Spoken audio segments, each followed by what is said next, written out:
Change your thinking, change your life. How to unlock your full potential for success and achievement. Brian Tracy. Introduction. There is nothing on earth that you cannot have once you have mentally accepted the fact that you can have it. Robert Collier. The truth about you. You are a thoroughly good person. You deserve a wonderful life, full of success, happiness, joy, and excitement. You are entitled to have happy relationships, excellent health, meaningful work, and financial independence. These are your birthright. This is what your life is meant to include. You are engineered for success and designed to have high levels of self-esteem, self-respect, and personal pride. You are extraordinary. There has never been anyone exactly like you in all the history of mankind on Earth. You have absolutely amazing untapped talents and abilities that, when properly unleashed and applied, can bring you everything you could ever want in life. You are living at the greatest time in all of human history. You are surrounded by abundant opportunities that you can take advantage of to realize your dreams. The only real limits on what you can be, do, or have are the limits you place on yourself by your own thinking. Your future is virtually unlimited. Get real. How did you react to the preceding 3 paragraphs? You probably had 2 responses. First, you liked what they said, and your fondest wish was for them to be true for you. But your second response was probably one of skepticism and disbelief. Even though you deeply desire to live a wonderfully healthy, happy, prosperous life, when you read those words, your doubts and fears arose immediately to remind you of reasons why these dreams and goals may not be possible for you. Well, join the crowd. This is exactly how I felt many years ago. Even though I wanted to be a big success in life, I was unskilled, uneducated, and unemployed. I had no idea what I could do to improve my situation. I felt trapped between big ideas on the one hand, and limited resources and opportunities on the other. Then I discovered a series of remarkable principles that have been responsible for all the great successes and achievements of the ages, and my life changed forever. After proving these laws and principles in my own life, I began speaking and training others to apply the same ideas. Since then, I have given more than 2,000 talks and seminars as long as 4 days in length, in 24 countries, to a total of more than 2 million participants. Most of them were also skeptical when they first heard these ideas of optimism and possibility, until they learned what you are going to learn in the pages ahead. It changed their lives, as it will change yours. The great principle. Perhaps the most important mental and spiritual principle ever discovered is that you become what you think about most of the time. Your outer world is very much a mirror image of your inner world. What is going on outside of you is a reflection of what is going inside of you. You can tell the inner condition of a person by looking at the outer conditions of his or her life. And it cannot be otherwise. Thoughts are things. Your mind is extraordinarily powerful. Your thoughts control and determine almost everything that happens to you. They can raise or lower your heart rate, improve or interfere with your digestion, change the chemical composition of your blood, and help you to sleep or keep you awake at night. Your thoughts can make you happy or sad, sometimes in an instant. They can make you alert and aware, or distracted and depressed. They can make you popular or unpopular, confident or insecure, positive or negative. Your thoughts can make you feel powerful or powerless, a victim or a victor, a hero or a coward. In your material life, your thoughts can make you a success or a failure, prosperous or poverty-stricken, respected or ignored. Your thoughts, and the actions that they trigger, determine your whole life. And the best news of all is that they are completely under your own control. Thoughts, feelings, and desires. You are a complex bundle of thoughts, feelings, attitudes, desires, images, fears, hopes, doubts, opinions, and ambitions, each of them constantly changing, sometimes from second to second.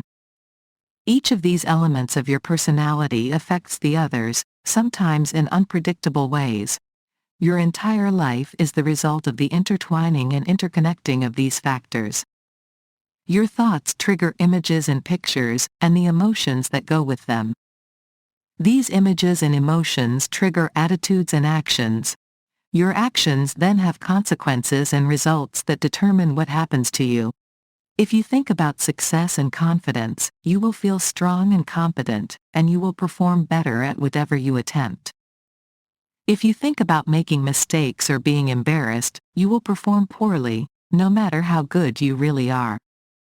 Pictures and images, from your imagination or from the external influences, produce ideas, emotions, and attitudes that correspond to them. They then trigger actions that bring about certain results and outcomes. The thought of a person or situation can cause you to instantly feel happy or sad, elated or angry, loving or lonely. Attitudes, actions, and emotions. Your attitudes, positive or negative, constructive or destructive, led to corresponding images, emotions, and actions that affect your life and relationships. Your attitudes, in turn, are based on your previous experiences and your basic premises about how things are supposed to be. Your actions trigger the emotions and attitudes that go with them. By the law of reversibility, you can actually act your way into feeling in a manner consistent with the action. By acting as if you were already happy, positive, and confident, you soon begin to feel that way on the inside. And your actions are under your direct control, whereas your emotions are not. In and of themselves, the outer aspects of your life are neutral. It is only the meaning that you give to them that determines your attitudes, opinions, emotions, and reactions to them. If you change your thinking about any part of your life, you will change how you feel and behave in that area. And since only you can decide what to think, you have the ability to take complete control over your life. Question your beliefs. The law of belief says, whatever you believe, with conviction, becomes your reality.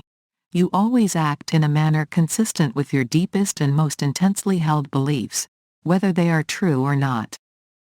And all your beliefs are learned. At one time, you did not have them. Your beliefs largely determine your reality. You do not believe what you see, you rather see what you already believe. You can have life-enhancing beliefs that make you happy and optimistic, or you can have negative beliefs about yourself and your potential that act as roadblocks to the realization of everything that is truly possible for you. The most harmful beliefs you can have are your self-limiting beliefs. These are beliefs about yourself and your potential that hold you back. Most of them are not true. Most of them are the result of information you have accepted without question, often from early childhood. Even if it is completely untrue, if you believe yourself to be limited in areas such as achieving wonderful health and happiness and earning a lot of money, that will become your truth. As the author Richard Bach in his book Illusions wrote, argue for your limitations and sure enough, they're yours. You are a living magnet. The law of attraction says that you are a living magnet, and that you invariably attract into your life the people, ideas, opportunities, and circumstances in harmony with your dominant thoughts. When you think positive, optimistic, loving, and successful thoughts, you create a force field of magnetism that attracts, like iron filings to a magnet, the very things you are thinking about. This law explains why it is that you don't have to be concerned where your good is going to come from. If you can keep your mind clearly focused on what you want, and refrain from thinking about what you don't want, you will attract everything you need to achieve your goals, exactly when you are ready. Change your thinking and you change your life. The only real measure. Bertrand Russell, the English philosopher, once said, "The very best proof that something can be done is that others have already done it." In the New Testament, Jesus taught the way to measure the truth of any principle. By their fruits, ye shall know them. In other words, the only question you need to ask about any idea is, does it work? Does it bring about the results that you desire? Milton Friedman, the Nobel Prize-winning economist, said, "The only true measure of a theory or idea is your ability to make accurate predictions of the future based on it." The good news is that the ideas and principles you are about to learn have been tested and proven in the lives and experiences of millions of people. In themselves, like any principles of nature, they are neutral. Nature plays no favorites. Nature treats everyone alike. Whatever seed you plant in the ground, nature will grow. Whatever thought seeds you plant in your mind, nature will grow as well. It is entirely up to you. Choose your thoughts. Successful people are those who think more effectively than unsuccessful people. They approach their lives, relationships, goals, problems, and experiences differently from others. They sow better seeds, and as a result they reap better lives. If you learn to think and act like other successful, happy, healthy, and prosperous people, you will soon enjoy the kind of lives they do. When you change your thinking, you change your life. Nature understands no jesting. She is always true, always serious, always severe. She is always right, and the errors and faults are always those of man. The man incapable of appreciating her she despises, and only to the apt, the pure, and the true does she resign herself and reveal her secrets. Johann Wolfgang von Goethe. Chapter 1. Change your thinking. There is a law in psychology that if you form a picture in your mind of what you would like to be, and you keep and hold that picture there long enough, you will soon become exactly as you have been thinking. William James. Once upon a time there was a woman, about 30 years old, married with 2 children. Like many people, she had grown up in a home where she was constantly criticized and often treated unfairly by her parents. As a result, she developed deep feelings of inferiority and low self-esteem. She was negative and fearful, and had no confidence at all. She was shy and self-effacing, and did not consider herself to be particularly valuable or worthwhile. She felt that she was not really talented at anything. One day, as she was driving to the store, another car went through a red light and smashed into her. When she awoke, she was in the hospital with a mild concussion and complete memory loss. She could still speak, but she had no recollection of any part of her past life. She was a total amnesiac. At first, the doctors thought it would be temporary. But weeks passed and no trace of her memory returned. Her husband and children visited her daily, but she did not know them. This was such an unusual case that other doctors and specialists came to visit her as well, to test her and ask her questions about her condition. Starting over eventually, she went home, her memory a complete blank. Determined to understand what had happened to her, she began reading medical textbooks and studying in the specialized area of amnesia and memory loss. She met and spoke with specialists in this field. Eventually she wrote a paper on her condition.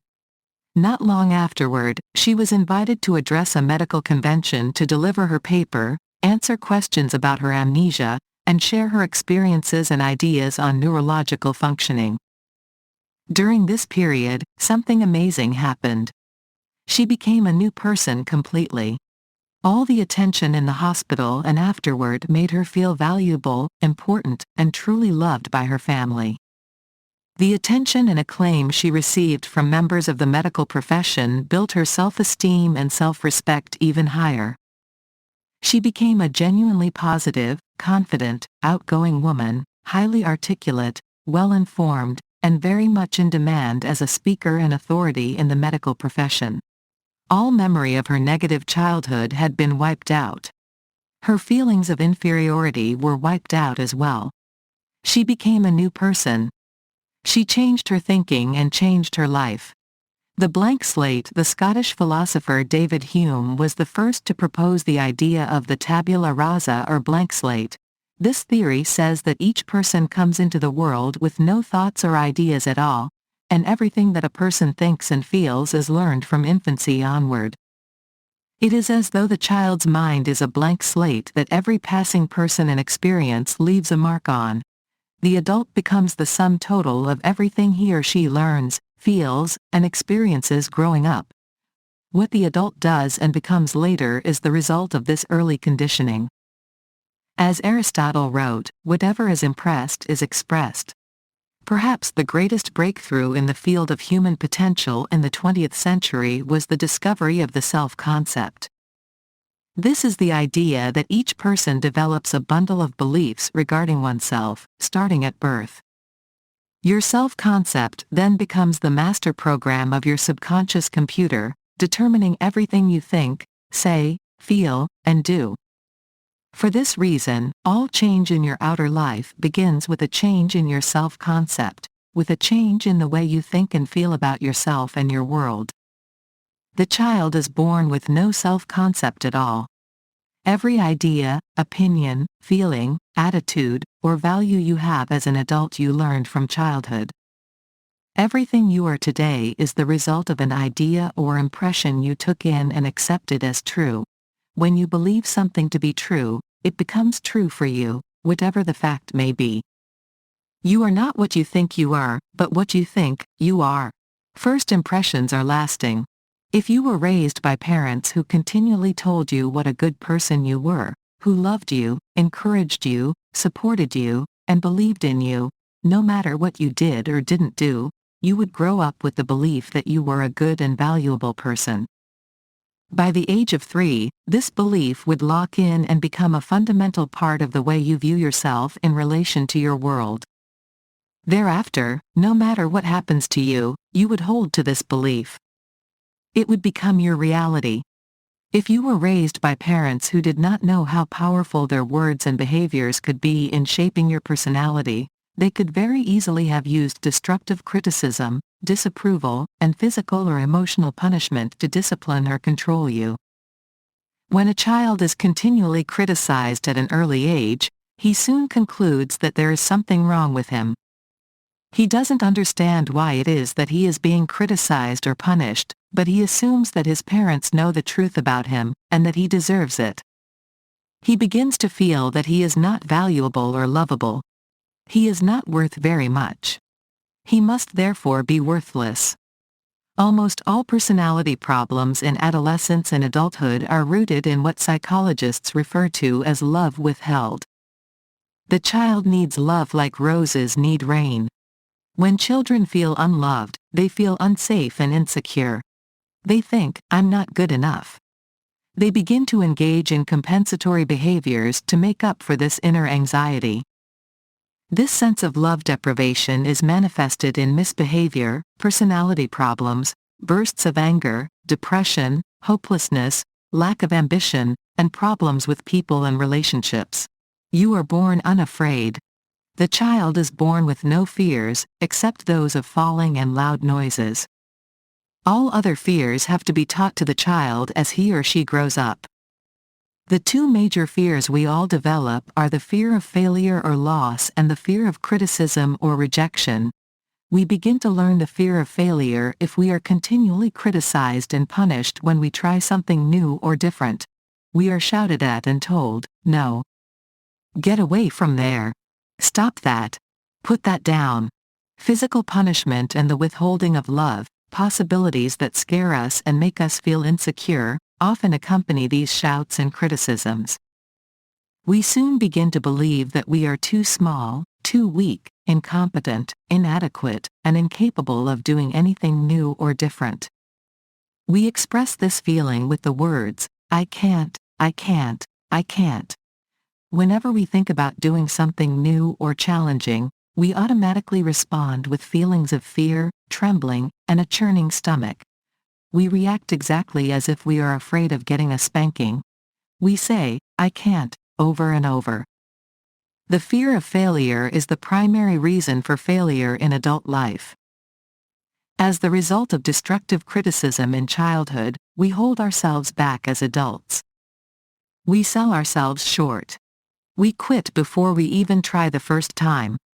Instead of using our amazing minds to figure out how to get what we want, we use our reasoning ability to create reasons why we can't, and why the things we want are not possible for us. The need to be loved. The second major fear that holds us back, undermines our confidence, and destroys our desire for a happy life is the fear of rejection, and its expression, criticism. This emotion is learned in early childhood as the result of our parents expressing disapproval of us whenever we do something they don't like, or don't do something that they expect. As a result of our displeasing them, they become angry and withdraw the love and approval we need so much as children. The fear of being unloved and alone is so traumatic for a child that she soon conforms her behavior to do whatever she thinks her parents will approve of. She loses her spontaneity and uniqueness. She begins to think, I have to. I have to. I have to. She concludes, I have to do whatever mommy and daddy want me to, or they won't love me, and I'll be all alone. Conditional love. As an adult, a child raised with what is called conditional love, as opposed to unconditional love, the greatest gift one person can give to another, becomes hypersensitive to the opinions of others. In its extreme form, he cannot do anything if there is the slightest chance that someone else may not approve. He projects his childhood relationship with his parents onto the important people in his adult life, spouse, boss, relatives, friends, authority figures, and tries desperately to earn their approval, or at least not lose it. The fears of failure and rejection, caused by destructive criticism in early childhood, are the root causes of most of our unhappiness and anxiety as adults. We feel, I can't, or, I have to, continually. The worst feeling is when we feel, I can't, but I have to, or, I have to, but I can't. We want to do something, but we are afraid of failure or loss, or if we are not afraid of loss, we are afraid of disapproval. We want to do something to improve our lives, at work or at home, but we are afraid that we may fail, or that someone else may criticize us, or both. For most people, their fears govern their lives. Everything they do is organized around avoiding failure or criticism. They think continually about playing it safe, rather than striving for their goals. They seek security rather than opportunity. A writer, Thomas J. Watson, one of the giants of American business, replied with these profound words: "If you want to be successful faster, you must double your rate of failure." Success lies on the far side of failure. The fact is that the more you have already failed, the more likely it is you are on the verge of great success. Your failures have prepared you to succeed. This is why a streak of good luck seems to follow a streak of bad luck. When in doubt, double your rate of failure. The more things you try, the more likely you are to triumph. You overcome your fears only by doing the thing you fear until the fear has no more control over you. Your mental hard drive. Everything you know about yourself, all your beliefs, are recorded on the hard drive of your personality, in your self-concept. Your self-concept precedes and predicts your levels of performance and effectiveness in everything you do. Because of the law of correspondence, you always behave on the outside in a manner consistent with your self-concept on the inside.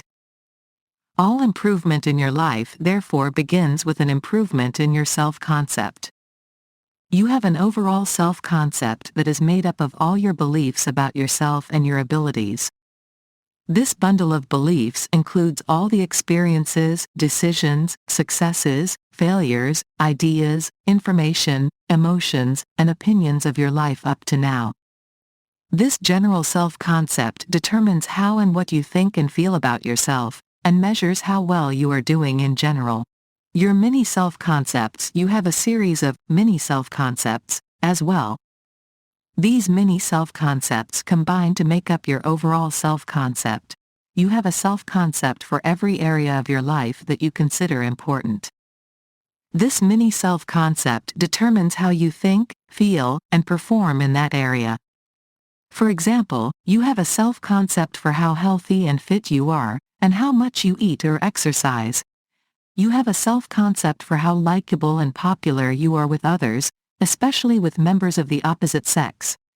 You have a self-concept for what kind of a spouse or parent you are, for how good a friend you are to your friends, how smart you are, and how well you learn.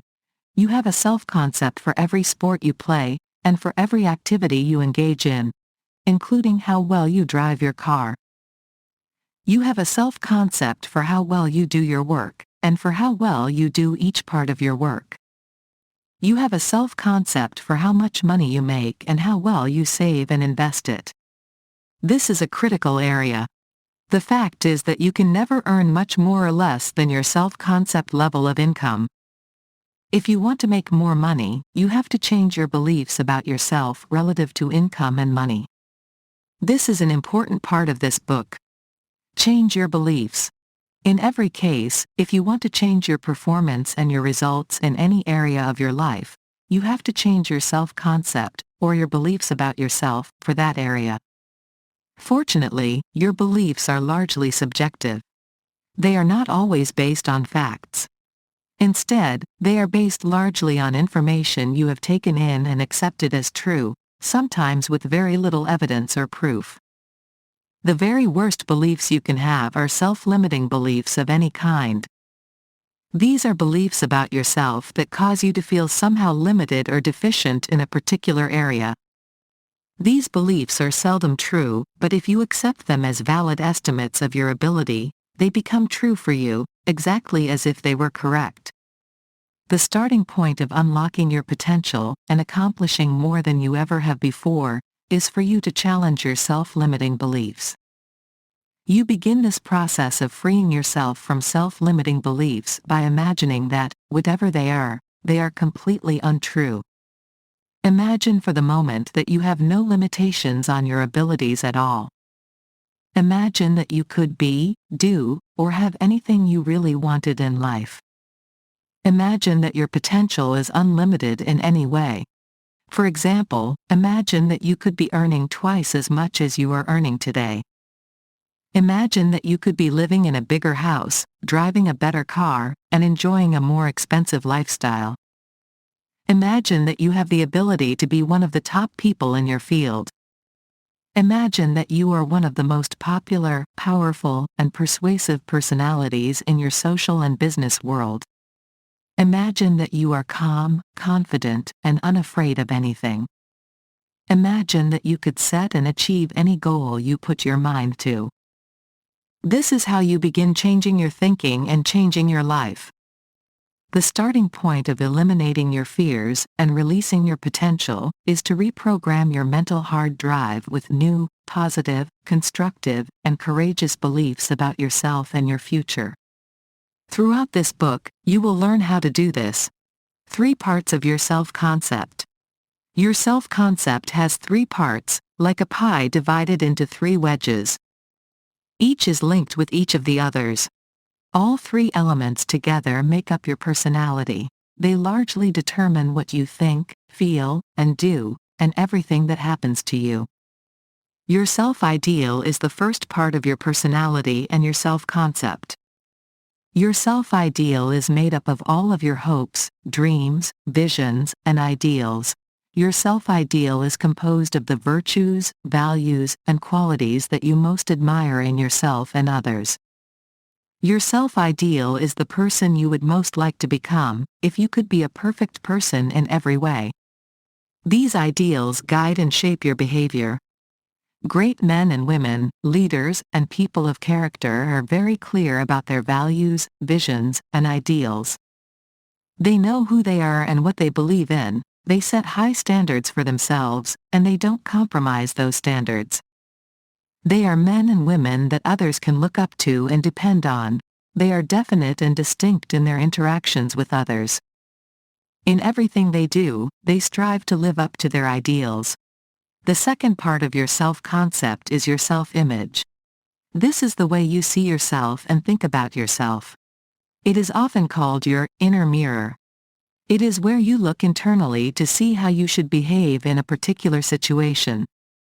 Because of the power of your self-image, you always perform on the outside consistent with the picture you have of yourself on the inside. The discovery of the self-image, pioneered by Maxwell Maltz, is a major breakthrough in understanding human performance and effectiveness.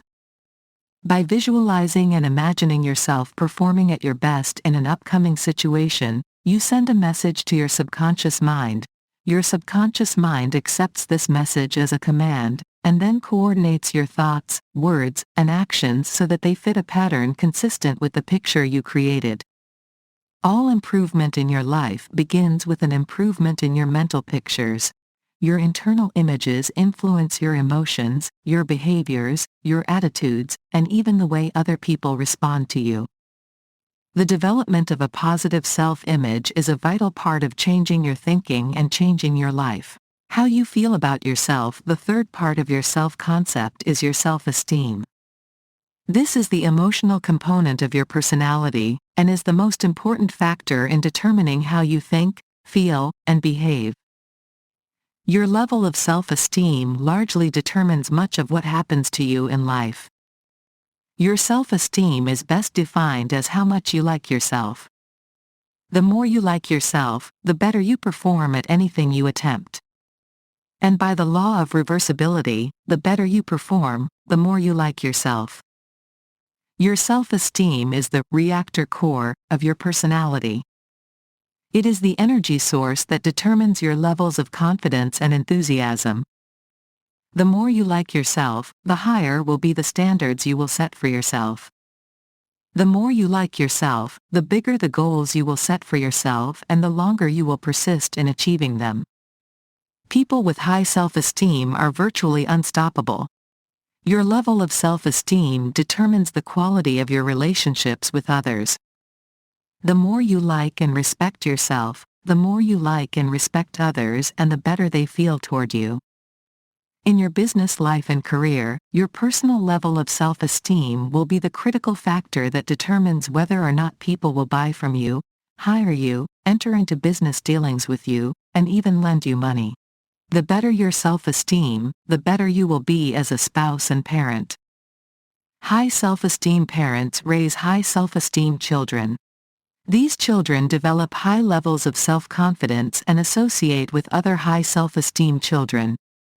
High self-esteem homes are characterized by love, laughter, and happiness for everyone who lives there. The determinant of self-esteem. Your level of self-esteem is largely determined by how closely your self-image, your current performance and behavior, matches your self-ideal. Your picture of how you would perform if you were at your very best. You are always comparing your actual performance with your ideal performance at an unconscious level. Whenever you feel that you are living up to your very best, you feel terrific about yourself. Your self-esteem soars. You feel happy and fulfilled. Whenever you do or say something that is not in keeping with your ideals or the best of which you feel you are capable, your self-esteem goes down. Whenever there is a wide separation between the person you are in the moment and the ideal person you want very much to be in the future, you feel badly about yourself. This is why you get angry with yourself whenever you fail at something, or behave badly in a situation with other people. Your self-ideal continually reminds you of how much better a person you can be. The core of personality psychologists agree today that your self-esteem lies at the core of your self-concept and your personality.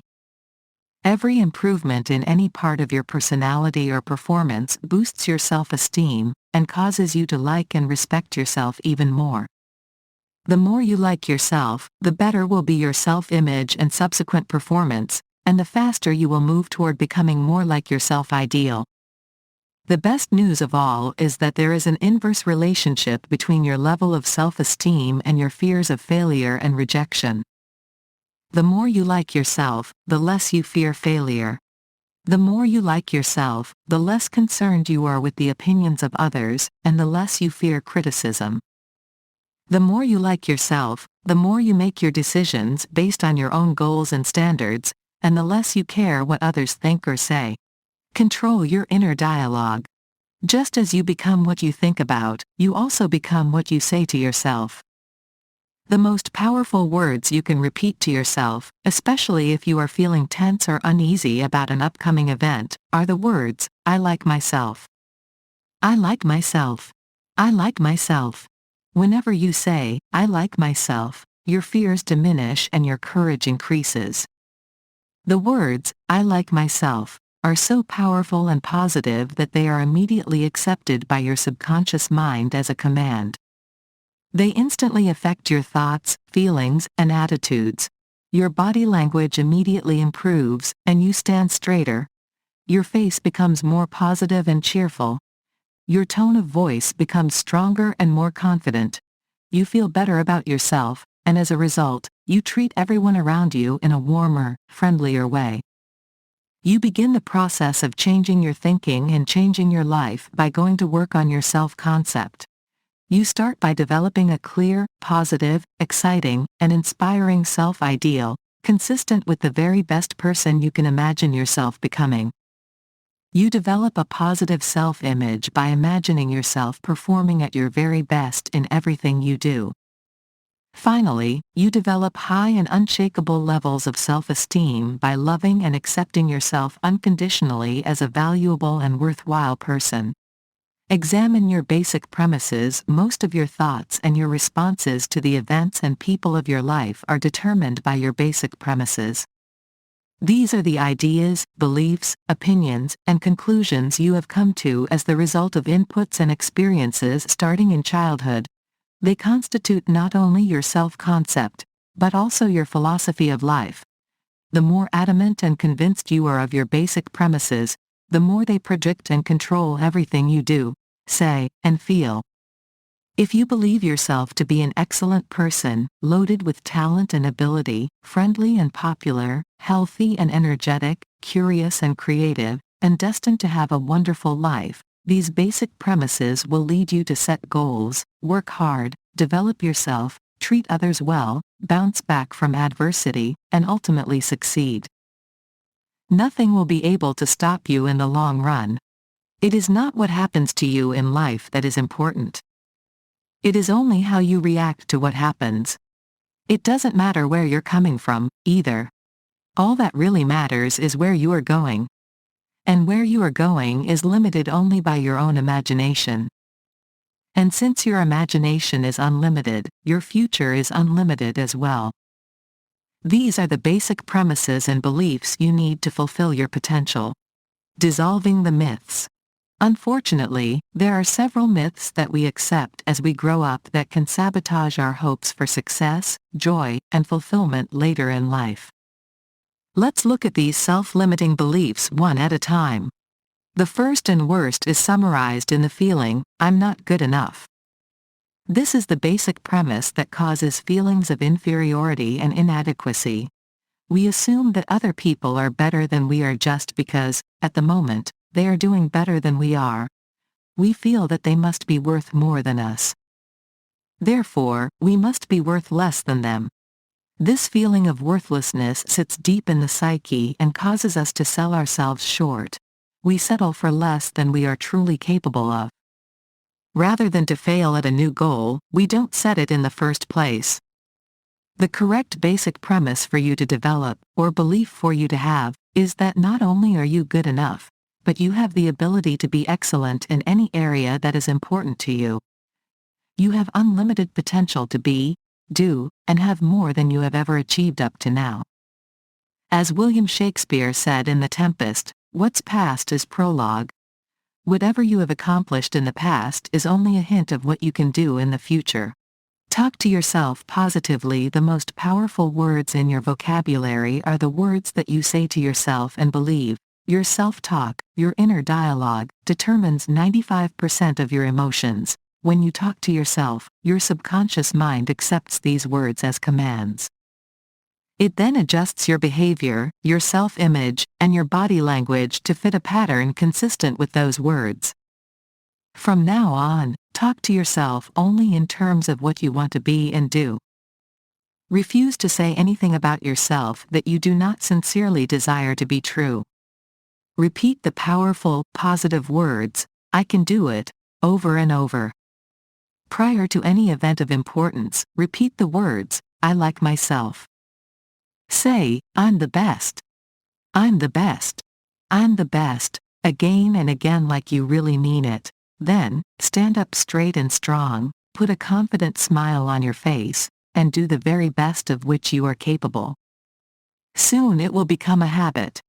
You deserve the best. As the result of previous destructive criticism, people accept another myth, or self-limiting belief. It is that they don't really believe that they deserve to be successful, This deep inner feeling of undeservingness is quite common among those of us who started off with very little in life, or who came from families that had little money when we were growing up. It can also be caused by people who told us at a young age that to be poor is virtuous but to be rich is sinful. If you have grown up feeling undeserving of good things, for any reason, and you do achieve success in your field, you may experience what is called the imposter syndrome. You will feel that you are an imposter in your success, and that you are going to be found out. No matter how successful you become as the result of your hard work, you will have a nagging fear that it will all be taken away from you. If you feel like an imposter, you will often feel guilty for achieving greater success than others. To escape these feelings of guilt, many people engage in self-sabotage. They eat too much, drink too much, take dope, ignore their families, engage in unpredictable behaviors, and often throw their money away in extravagant living and unwise investments. They feel deep down inside that they don't deserve their success. As a result, they often drive it away. Dedicate yourself to serving others. The truth is that you deserve everything you can rightfully earn by doing an excellent job, and producing or distributing products or services that improve people's lives and work. In a market society such as ours, all transactions are voluntary. People buy something only if they feel that they are going to be better off as a result. You can therefore be successful in the long run only by providing people with the things they want to improve their lives and work. The more and better you serve other people, the more you both deserve and earn. The word deserve comes from the two Latin words, de, which means from, and servire, which means to serve. Therefore, the word deserve means from service. The people who do the best in our society, with few exceptions, are those who are serving other people better than someone else. Your whole focus in your career should be on serving other people better. Then you will deserve every dollar you earn. Abraham Lincoln once said, "The very best way to help the poor is not to become one of them." In our society, the more financially successful you are, the more taxes you are likely to pay. These taxes help pay for the schools, hospitals, roads, welfare, Medicare, military expenditures, and all the important things that our society offers. You can be proud to be financially successful. By making a lot of money, you make a significant contribution to lots of people. You do well for yourself by doing well for others. Repeat the words, "I deserve every penny I earn as the result of serving others with the products and services they need to improve their lives. I am proud of my success." You are an excellent person.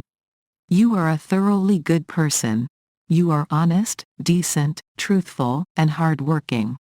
You treat other people with courtesy, respect, and warmth. You are dedicated to your family, friends, and your company. You are strong, confident, and responsible. You are knowledgeable, intelligent, and experienced. You are important not only to the people closest to you, but also to your community. You were born for a special reason, and you have a great destiny to fulfill. You are an excellent person in every way. The preceding paragraph is a statement of your real personality and character. It may not be true for you 100% of the time, but it is a good general description of who you really are inside, and where you are going with your life. When you unconditionally accept that you are a truly valuable and worthwhile person, you will express it in everything you say and do. Over time, it will become true for you.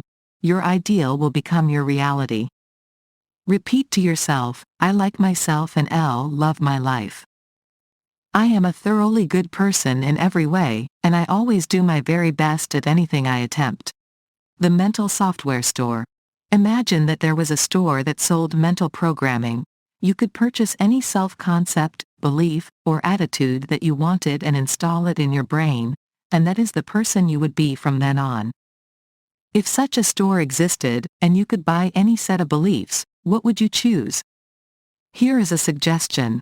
Look around you and find out what the happiest and most successful people in your world have developed as their core beliefs, and then get the same set of beliefs for yourself.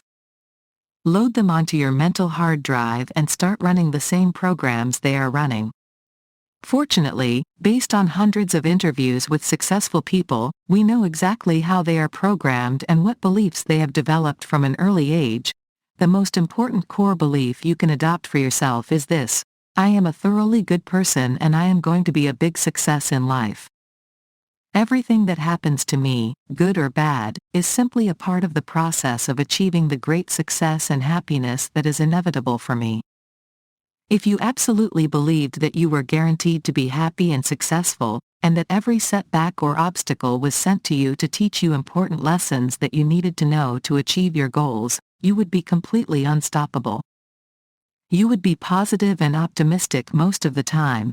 You would set big goals for yourself and bounce back quickly from any temporary defeat. Your belief would eventually become your reality. By changing your thinking, you would change your life. Throughout the pages that follow, I will share with you a series of time-tested and proven methods and techniques that you can use to take complete control over every area of your thinking. I will show you how to think so positively and effectively that you will feel yourself capable of accomplishing anything. You will learn how to program and reprogram your self-concept so that your inner world is consistent with the person you want to be and the life you want to experience on the outside. You will learn how to become unstoppable. Action exercises. 1. Define your ideals clearly. If you could be an excellent person in every way, what qualities would you have? How would you behave? 2. You become what you think about most of the time. Identify one or more areas of your life where your thinking is having a major influence on your emotions, attitudes, or actions. 3. In what area of activity do you perform at your best? How do you visualize yourself in that area? How could you extend this act of visualization to other areas? 4. What kind of people do you most admire and respect? Why? How could you change your behavior so that it is more consistent with that of the best people you know? 5. In what areas of your life do you like yourself the most? What sorts of activities give the highest levels of self-esteem and personal value? How could you do even more of these things? 6. You are a thoroughly good person. From this day forth, see yourself as the very best you can be, and refuse to accept any limitations on your possibilities. 7. Change your self-concept by continually thinking, talking, and acting as if you were already the person you would like to be, enjoying the life that you want and deserve. Chapter 2. Change your life. If you paint in your mind a picture of bright and happy expectations, you put yourself into a condition conducive to your goals. Norman Vincent Peale. The way you think and feel about yourself, including your beliefs and expectations about what is possible for you, determines everything you do and everything that happens to you. When you change the quality of your thinking, you change the quality of your life, sometimes instantly. You have complete control over only one thing in the universe: your thinking. You can decide what you are going to think in any given situation. Your thoughts and the way you interpret any event trigger your feelings, positive or negative. Your thoughts and feelings lead to your actions and determine the results you get. It all starts with your thoughts. Positive thinking, positive thoughts are life-enhancing. They empower you and make you feel stronger and more confident. Positive thinking is not just a motivational idea. It has measurable, constructive effects on your personality, your health, your levels of energy, and your creativity. The more positive and optimistic you are, the happier you will be in every area of your life. Negative thoughts bring about the opposite. They disempower you and make you feel weaker and less confident. Whenever you think or say something negative, you give your power away. You feel angry and defensive. You feel frustrated and unhappy. Over time, negative thinking can make you physically ill, and even poison your relationships. Positive thinking leads to mental health and peak performance. Negative thinking leads to mental illness and decreased effectiveness. Your goal, therefore, if you want to live a wonderful life, is to cultivate positive emotions and get rid of negative emotions. The elimination of negative emotions is the most important single step you can take toward health, happiness, and personal well-being. Each time you take complete control over your thoughts and feelings, and discipline yourself to keep them positive, the quality of both your inner and outer lives improves. In the absence of negative emotions, your mind automatically fills with the positive emotions that generate feelings of happiness and fulfillment. You can choose your thoughts. The law of substitution says, your mind can hold only one thought at a time, positive or negative. You can substitute a positive thought for a negative thought whenever you choose. You can apply this law by deliberately thinking about something positive whenever you want to cancel out a thought or feeling that makes you angry or unhappy. The law of habit says, any thought or action that you repeat over and over will eventually become a new habit. When you repeatedly react and respond in a positive way, you take full control over your conscious mind. Soon it becomes automatic and easy to think and act in that manner.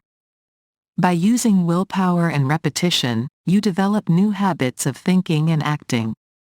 By applying this law, you can become a completely positive person and change your life.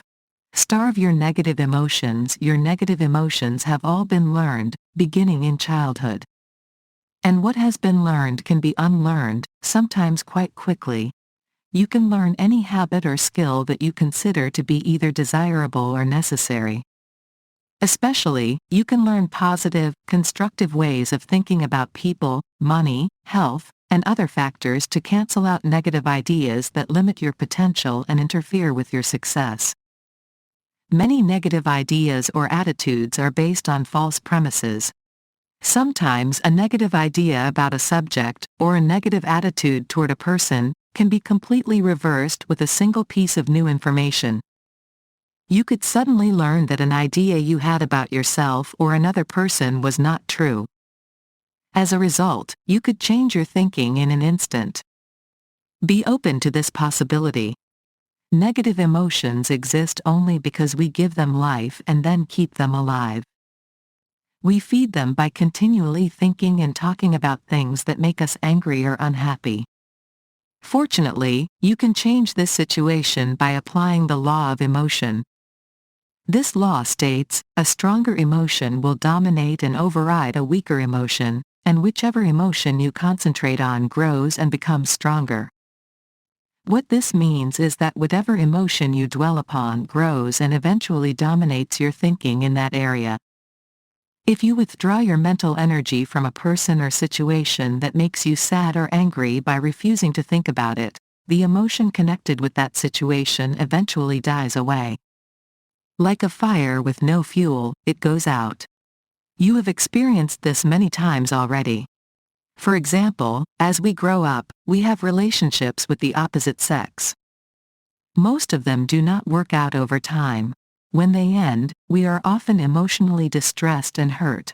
We are often sad, angry, depressed, preoccupied, and unhappy. These feelings last for a certain period. Then we recover. We meet someone else. Gradually we forget about the unhappy ending of the earlier relationship.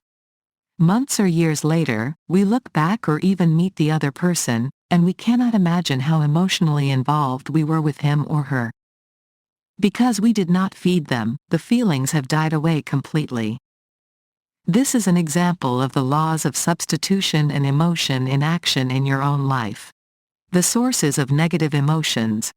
There are 4 basic causes of negative emotions. According to the Russian philosopher Peter Ouspensky, in his book In Search of the Miraculous, these are 1. Justification, 2. Identification, 3. Inward considering, and 4. Blame. The greatest leap forward in changing your thinking and changing your life will take place when you systematically eliminate all 4 of these causes of negative emotions from your life. Stop justifying. Justification is what you do when you rationalize or create a reason for your anger and unhappiness. You tell yourself, and whoever else will listen, how badly you were treated and how dreadfully the other person behaved. You continually rehash the situation in your mind. You repeat all the reasons you have for being upset. Each time you think of the person or situation, you become angry. You feel entitled to your anger, as if you have paid a high price for it, especially since, in your estimation, you were such a good and virtuous person. The way you short-circuit the natural tendency toward justification and rationalization is by refusing to engage in it. Instead, you stop justifying. You use your marvelous mind to think of reasons not to justify your negative emotions. Remember, your negative emotions do you no good. They are totally destructive. They do not affect the other person or change the situation. They simply undermine your happiness and self-confidence, making you weaker and less effective in other areas of your life. Instead of justifying your anger and unhappiness, you should use your intelligence and imagination to excuse the other person, or to let go of the unhappy situation. For example, if someone cuts you off in traffic, instead of becoming angry, you say, "Well, I'd better be more careful next time. I guess he is having a bad day," or, "He must be late for an important appointment." Make excuses for others. Since your mind can hold only one thought at a time, the instant you start excusing the other person, you withdraw the energy or fuel that the negative emotions of anger and resentment require to get going and stay burning. You reassert your mental control. You keep yourself calm and positive. In a little while, the situation passes and you forget all about it. By substituting a positive thought for a negative thought, you get rid of the negative emotion, whatever it is. If you have a major life problem, such as a divorce, a lost job, or a failed investment, the same rule holds true. Stop telling yourself, and anyone who will listen, why you are entitled to be angry or unhappy. Instead, make excuses for the other person each time you think about the situation until the negativity dies away. When the fire of negative emotion goes out, you can then turn your attention to something positive. One of the most important rules for success and happiness is, don't be upset or worry about something that you can't do anything about. Don't criticize anyone for something that the person cannot change. A famous law says, if there is no solution, there is no problem. 2 time periods. There are 2 time periods in life, the past and the future. The present is only a brief, fleeting moment. You can choose to focus your attention on what has happened, which cannot be changed, or on the future, on what is possible, over which you have some control. Many people spend most of their emotional energies being upset and angry about events that occurred in the past. Unfortunately, this energy is completely wasted. Nothing good can come of constantly complaining about the past. Even worse, the negative emotions kept alive by reliving past events rob you of the joy and excitement that you could experience by thinking about future possibilities. Let it go. A psychiatrist with more than 25 years' experience working with unhappy people wrote that the 2 most common words he heard in his practice were the words, "if only." It seemed that most unhappy people are held back by some event that occurred in the past that they cannot let go of. They are still resentful, angry, or depressed over something that someone did or did not do or say. They are angry with one or both parents, a sibling, a previous relationship or marriage, a boss or business relationship, a failed investment or financial mistake. The fact is that your life will be a continuous series of problems, difficulties, setbacks, and temporary failures. These unexpected and unwanted reversals and disappointments are a normal, natural, and unavoidable fact of growing up. To change your thinking and change your life, you must make a decision to get over them and to get on with your life, no matter what happened. Until you do, you remain a slave to the past, which cannot be changed in any case. Make a decision today that, from now on, you are going to eliminate all the if-onlys from your life. Reinterpret events differently. The author and speaker Wayne Dyer says, "It's never too late to have a happy childhood." He means that at any time you can reinterpret the unhappy events of your early life in a positive way. You can practice the law of substitution and look into those negative experiences for something good, and think about that instead. You can focus on how your unhappy experiences have made you a better, wiser person. You can actually be grateful to people who have hurt you in the past because they have made you so much stronger in the present. And in any case, it could not have happened otherwise. Your parents had no experience with raising children.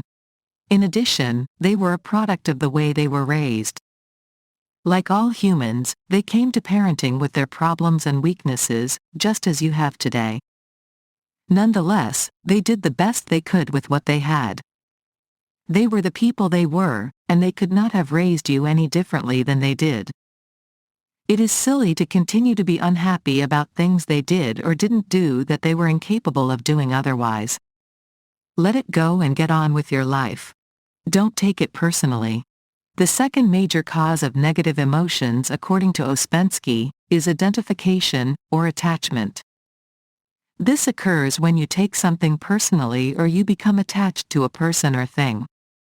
You see the unhappy outcome of an event or circumstance as a personal affront or attack on you or on something you believe in or hold dearly.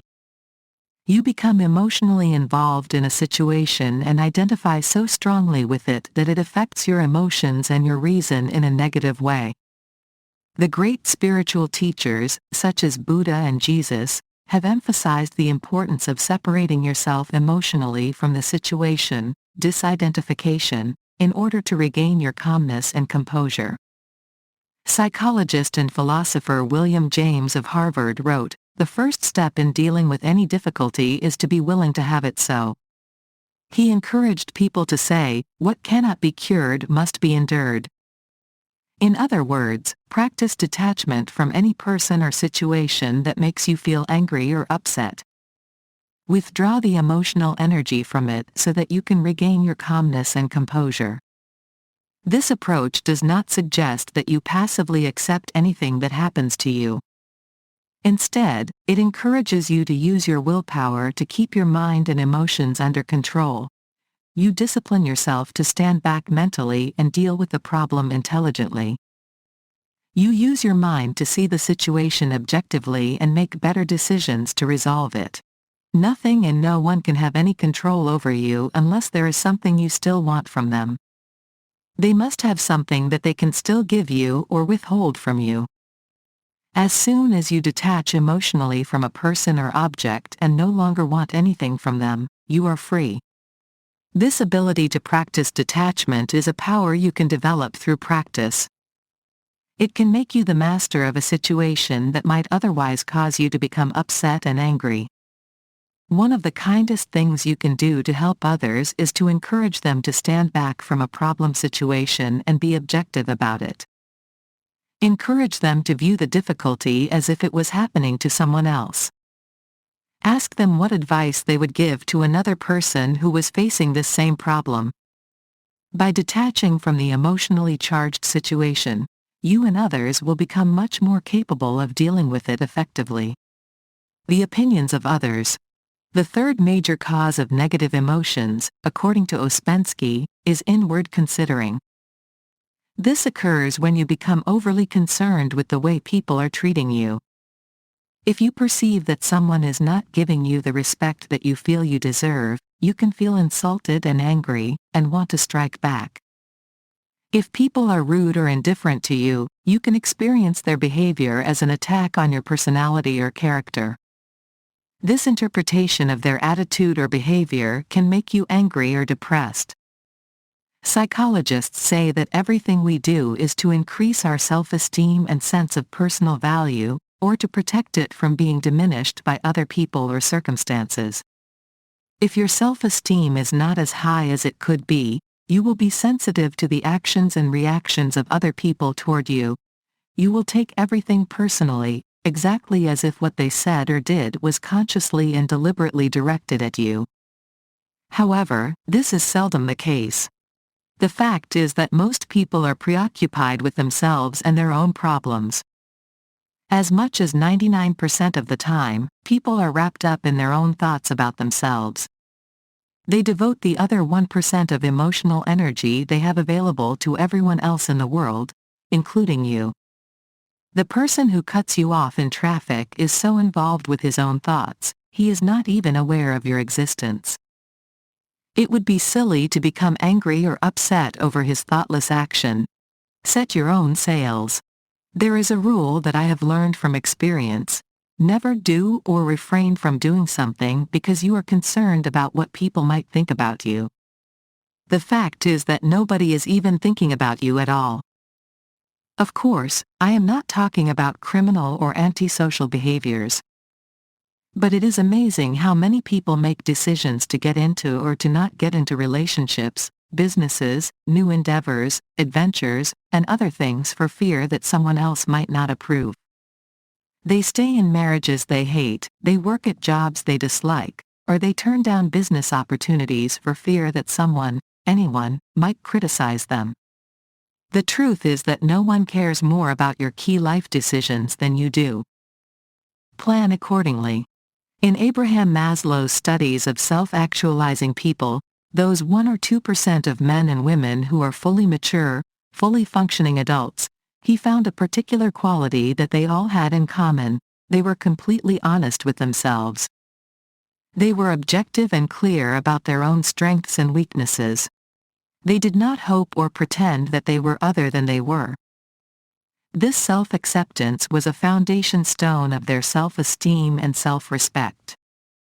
Because they knew who they were, and who they were not, they did not feel that they had to continually earn the approval of others. They took the opinions of others into consideration, but then they made their own decisions. They were not overly influenced by the possible approval or disapproval of other people. You should do the same. You are the one who cares the most and who is most affected, in any case. The respect of others. When Somerset Maugham, the famous English author, was asked by a reporter for his chief motivation for writing, he replied, "I write to earn the respect of the people I respect." The fact is that much of what you do, or fail to do, is influenced by the same concern. You do many things in your social life to earn the respect of the people you respect, or at least not to lose it.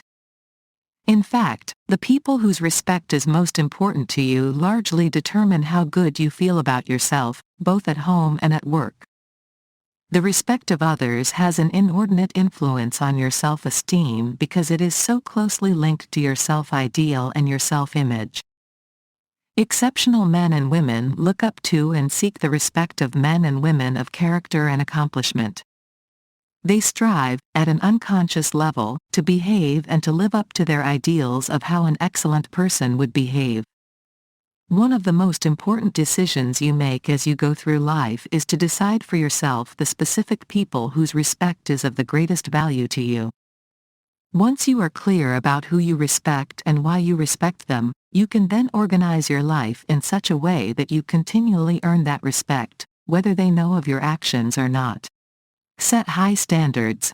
In the famous book In His Steps, by Charles M. Sheldon, Christian Library, 1984, an entire town agrees, prior to every act or decision, to ask the question, "What would Jesus do?" and then to behave accordingly. The eventual outcome for the townspeople was that the problems that had divided them were soon solved and the town became happy and prosperous. They created an ideal for themselves and then built their lives around living up to it. In a study of successful men and women, most of whom had started from humble beginnings, researchers found that these people had almost all been avid readers of biographies and autobiographies when they were young. As they read the life stories of famous men and women, they imagined themselves having the same qualities and characters of the people they were studying. When they became adults themselves, those qualities and virtues had become part of their thinking and guided their choices and decisions in later life. Modeling has been used as a powerful way to develop personality and character throughout history. Young people have been encouraged to study school heroes and heroines, and emulate them as much as possible. In the military, the heroic acts of soldiers and sailors from the past are taught as part of the curriculum, encouraging young soldiers and sailors to think and act like them when the situation demands it. The people you most admire and look up to have an inordinate influence on how you think and feel about yourself, and the kind of decisions you make. Who are your role models? Choose your role models with care. There is nothing wrong with being thoughtful and concerned about the feelings and reactions of others toward you and your choices. When you select admirable people to look up to, you develop an inner guide that leads you to conduct yourself in an excellent way yourself. What is silly and self-defeating, however, is for you to allow yourself to be inordinately influenced by the fleeting opinions of people whose regard and respect is of no concern or value to you. If you have been raised with destructive criticism, you can easily slip into the trap of organizing your life around trying to gain the approval, or escape the disapproval, or people you don't even know or care about. Here is the way to avoid this form of negative emotion. Decide for yourself the men and women you most admire, and the qualities they have that you would most like to emulate. From now on, when you have to make a decision, think about someone you admire and ask, what would he or she do in this situation? When you ask this question, you actually connect at an unconscious level with a higher power that will then give you guidance and insight. You will experience a deep inner knowing of exactly the right thing to do or say. You will make the right decision and achieve the desired result. This is a technique used by many successful men and women. Give it a try and see what happens. The worst negative influence of ALL. The fourth major cause of negative emotions, according to Ouspensky, and the trigger of anger, resentment, envy, jealousy, and frustration of any kind is blame. It is blame especially that generates anger, the worst of all the negative emotions. Anger is more destructive than any force in the human world. Uncontrolled anger destroys health, relationships, families, businesses, and societies, and is the chief generator of wars, revolutions, and social conflict. The primary cause of anger can be traced back to destructive criticism in early childhood. Whenever a person is criticized, he reacts exactly as if he is being attacked, with defensiveness and resentment. Since any behavior that you repeat over and over becomes a habit, many people develop the habit of responding with anger to every problem, disappointment, or frustration they experience. Eventually, they reach the point where they are always angry about something. To become angry, a person must be able to blame someone for something that has happened or not happened that they don't like or approve of. Many people are so preoccupied with blaming others for their problems that they lose contact with reality. They see the entire world through a lens of blame and its sister emotion, guilt. Whenever there is a problem, personal or public, the angry person automatically concludes that someone must be to blame.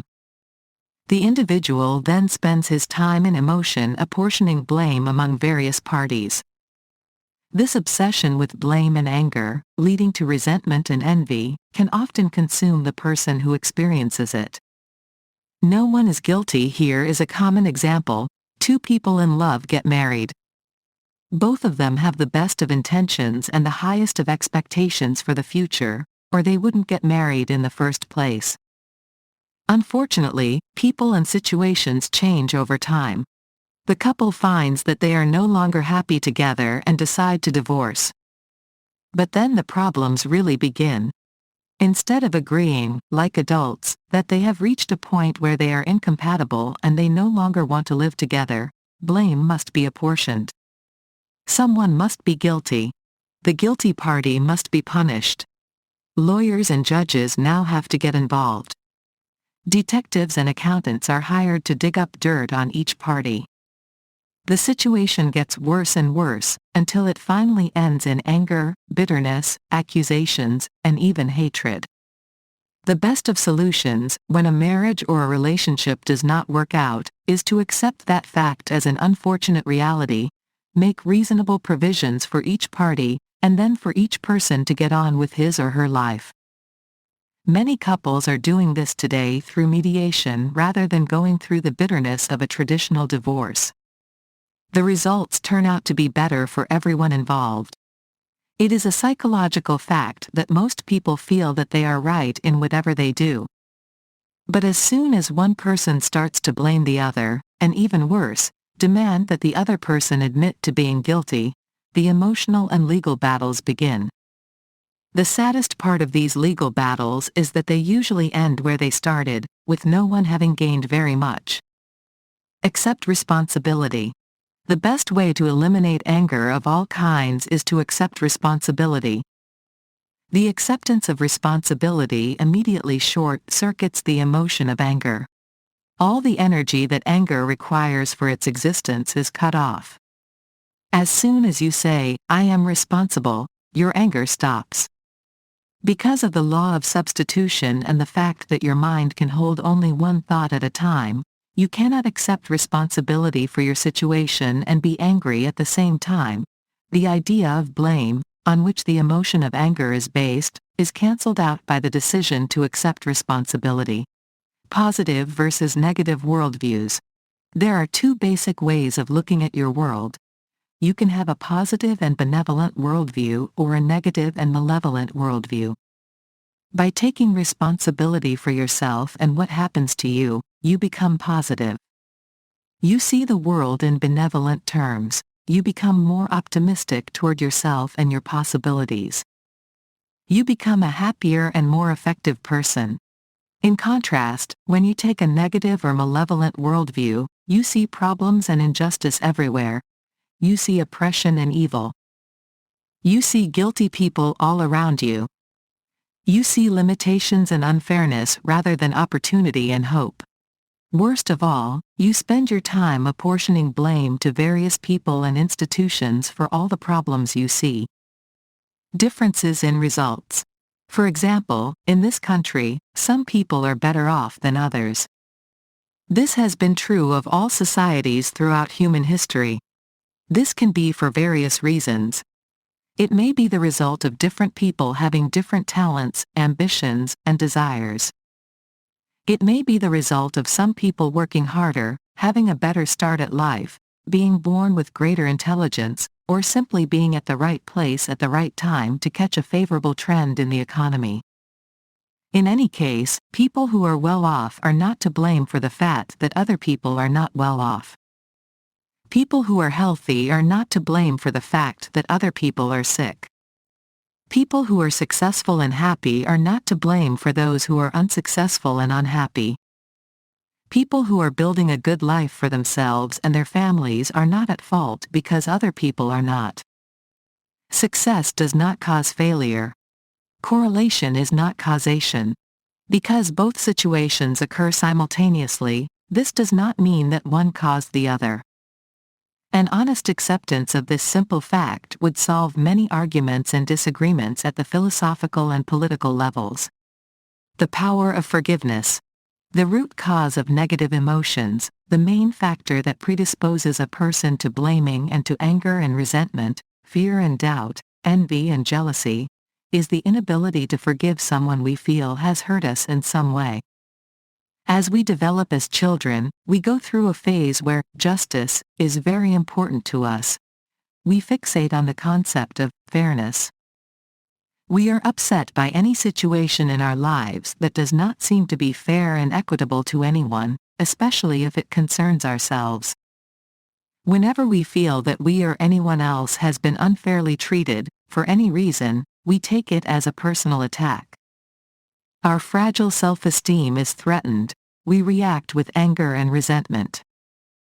This is a normal developmental phase of growth that we go through as we move toward adulthood. However, some people fixate at this stage and never grow beyond it. If we are not taught the importance of letting go of our grievances as children, we will come into adulthood with a gunny sack of unforgiven experiences. If we are not careful, we will then build our lives around our anger toward people who we feel are to blame for something they did or that we disapprove of. Many psychotherapists and psychiatrists spend their entire careers helping people confront and deal with these unhappy past and current experiences. The most powerful and liberating decision you can make is to forgive everyone who has ever hurt you in any way. Only by freeing the other person, in your mind, by forgiving him or her, can you be free yourself. This is why most religions stress the importance of forgiveness as the first step toward peace of mind and earthly bliss. Just imagine how you would feel if you had no anger toward anyone at all in the whole world. Imagine being a completely positive, optimistic, cheerful person, with high levels of self-esteem and enthusiasm and unlimited self-confidence. Imagine being a warm, friendly, loving person filled with feelings of calmness and inner peace. All this is possible for you when you practice forgiveness. In contrast, the refusal or failure to forgive lies at the base of negativity, anger, stress, anxiety, mental and physical illness, and most unhappiness. The refusal to forgive keeps you trapped. Forgiveness sets you free. And it is always a choice you make. It has nothing to do with the other person or situation. It takes two. Some people hold themselves back from forgiving with a false basic premise. They think that by forgiving they are condoning the behavior of the person they are mad at. They think that, if they forgive the other person, they are doing that person a favor. They even think that they are letting the other person go free, which they are determined not to do. The fact is that it takes two to make a prison, the prisoner and the jailer. Both are in the jail. When you let the other person go free, you liberate yourself. You don't have to condone the behavior or like the person who hurt you. You just have to forgive him or her so that you can get on with the rest of your life. Forgiveness is therefore a totally selfish act.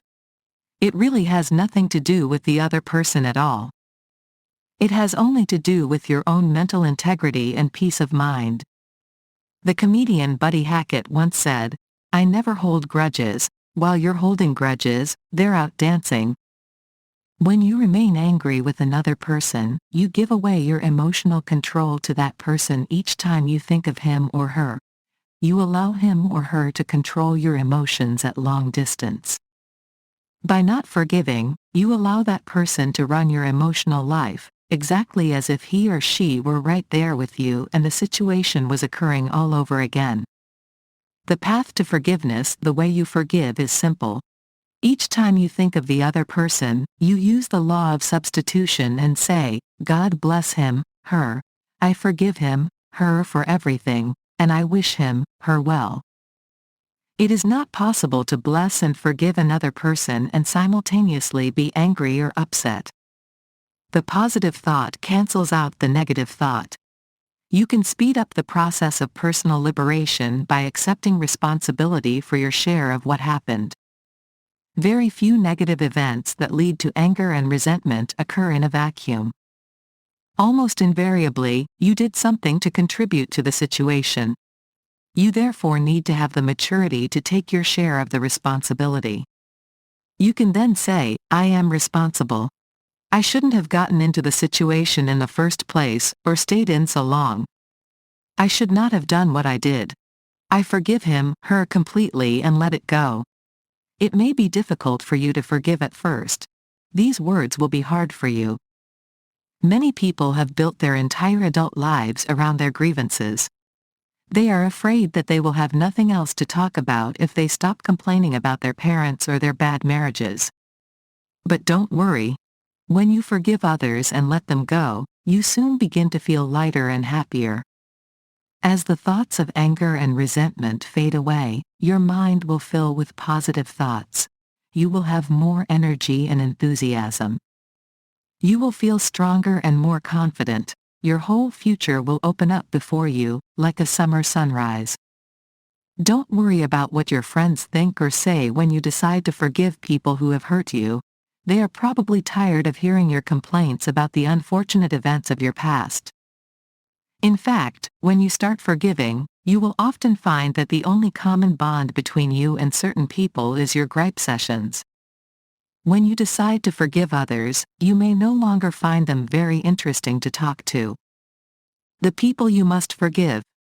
There are 4 groups people you need to forgive if you are serious about changing your thinking and changing your life.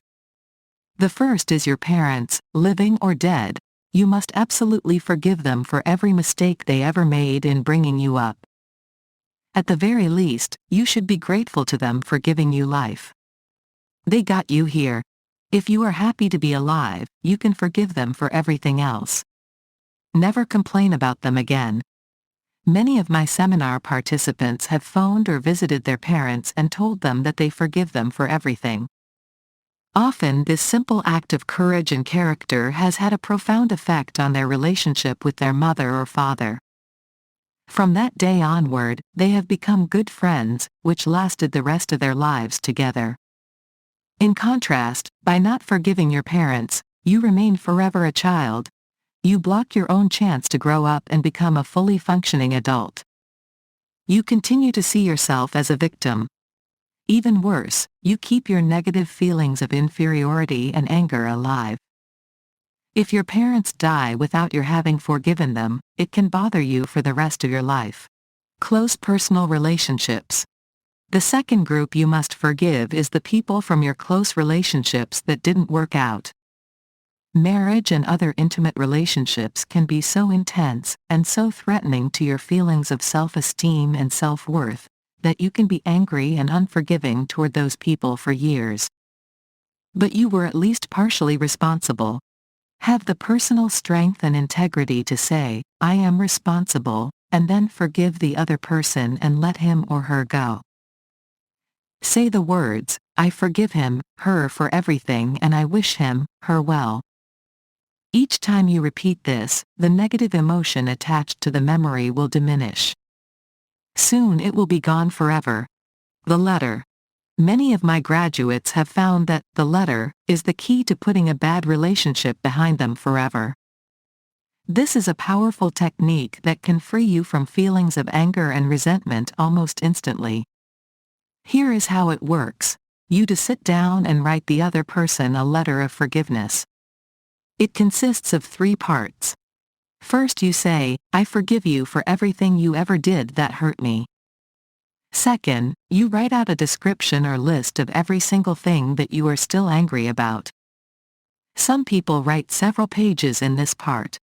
Third, you end the letter with the words, "I wish you well." You then take the letter to the mailbox and drop it in. At that moment, you will feel a huge sense of relief, and you will be free at last. By the way, don't worry about how the other person might react. That is not your concern.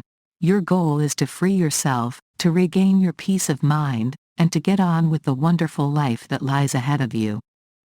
Clear your slate. The third group you must forgive is everyone else in your life who has ever hurt you in any way. Let them go. Forgive every boss, business partner, friend, crook, or betrayer who has ever caused you grief of any kind. Clean the slate. Wipe each of their names and images off by saying, "I forgive him, her for everything, and I wish him, her well." Repeat this statement each time you think of the person or situation until the negative feelings are gone. Set yourself free. The fourth and final person you have to forgive is yourself. You must absolutely forgive yourself for every silly, senseless, wicked, brainless, thoughtless, or cruel thing you have ever done or said. Stop carrying these past mistakes around with you. That was then and this is now. Think of it this way. When you did those things in the past that you still feel badly about, you were not the person you are today. At that time, you were a different person, younger and less experienced. You were not your true self. You were an immature version of the person you have become with experience. Stop beating yourself up for something that occurred in the past that you cannot change. In psychotherapy, when a person feels burdened with a deep sense of guilt or shame as the result of a childhood trauma, the cathartic moment comes when he or she suddenly realizes, "It's not my fault." Sometimes you did things, or things were done to you, when you were too young or inexperienced to know what was going on or to change the situation. It was not your fault. You did the best you could. You are okay. Forgive yourself and let yourself off the hook. Just say, I forgive myself for every mistake I ever made. I am a thoroughly good person and I am going to have a wonderful future. Whenever you think of that event or situation, just repeat, I forgive myself completely.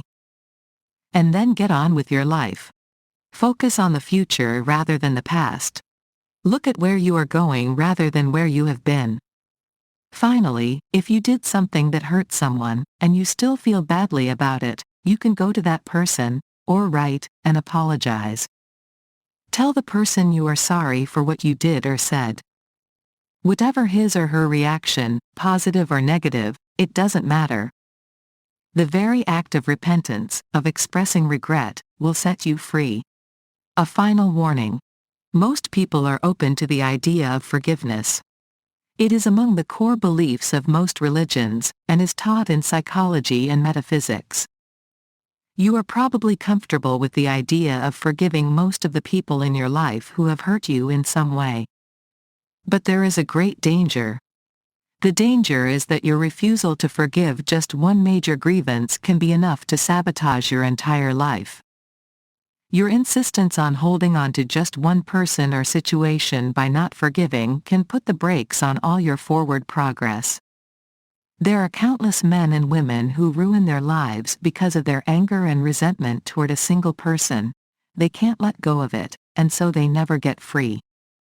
Don't let this happen to you. You must have the courage and character to forgive everyone, without exception. There should be no one in your life with whom you are still angry. Your mind should be calm and clear. You should be able to say, I do not have a negative or unforgiving thought toward anyone in the world. I freely forgive them all. Take control over your emotions. The starting point of eliminating negative emotions is for you to take full control over your thoughts and actions, and to discipline yourself not to express negative emotions when they arise, as they surely will.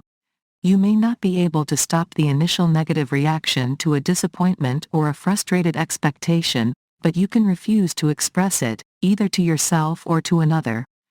You can cancel it instantly by saying, I am responsible. There are some who say that it is healthy to express the negative emotions of anger, hurt, fear, and doubt. But the fact is that whatever you dwell upon and talk about grows in your reality.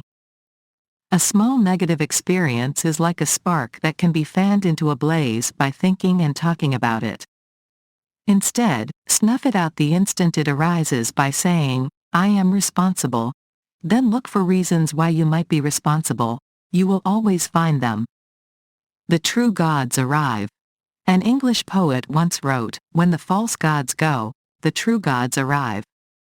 When you stop thinking about, talking about, and rehearsing negative events and the emotions they trigger, the true gods of positive emotions will fill your mind and heart.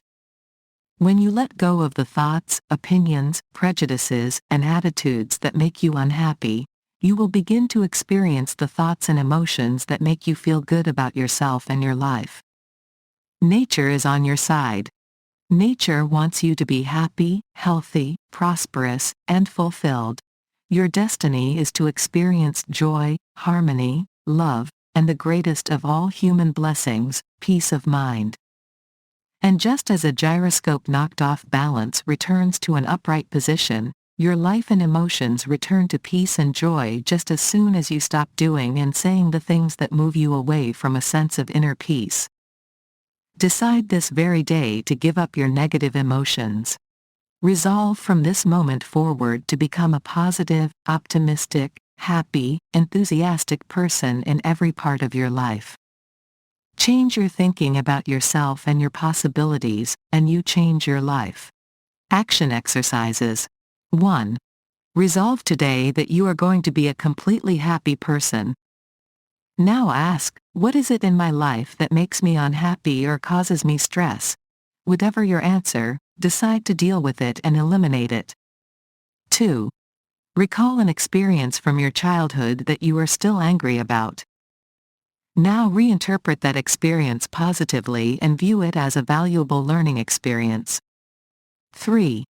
In what areas of your life are you angry or resentful because you are still blaming someone for something he did or didn't do? Whatever it is, accept responsibility and get on with your life. 4. Who is there in your past that you have not forgiven? What previous experience causes you the most anger still today? Whoever or whatever it is, resolve to forgive and let it go. 5. Don't take things personally anymore. From now on, when people do not respect you or treat you as you wish to be treated, rise above it and go about your business. 6. Make a decision today to forgive everyone in your past toward whom you still feel any negative emotion. Let them go and let yourself go at the same time. 7. Forgive yourself for every mistake you have ever made. If it is appropriate, go and ask forgiveness of the other person. Set yourself free. Chapter 3. Dream big dreams. Dream lofty dreams, and as you dream, so shall you become. Your vision is the promise of you shall at last unveil. John Ruskin. Your mind can be your best friend or your worst enemy. Your thoughts alone have the power to make you healthy or sick, rich or poor, popular or unpopular. Your mind is like a powerful force that can be turned in any direction to bring about wonderful results, or wreak havoc and destruction. Your main goal in life must be to harness your amazing powers and direct them intelligently and systematically toward achieving everything you really want. A journey through Italy. Let me tell you a story. Some years ago, I took my family to Italy on vacation. We toured several of the great art museums of Rome and Florence. In Florence, there is a special museum that was built to house the statue of David created by Michelangelo several hundred years ago. This is perhaps the most beautiful piece of sculpture in the world. The actual physical experience of being in the same room with it is something that none of us has ever forgotten. The story of the creation of the David is very interesting and contains a lesson for all of us. Michelangelo was commissioned by the Medicis to create a statue for the main square in Florence. The Medicis were the wealthiest and most powerful family of Italy at the time.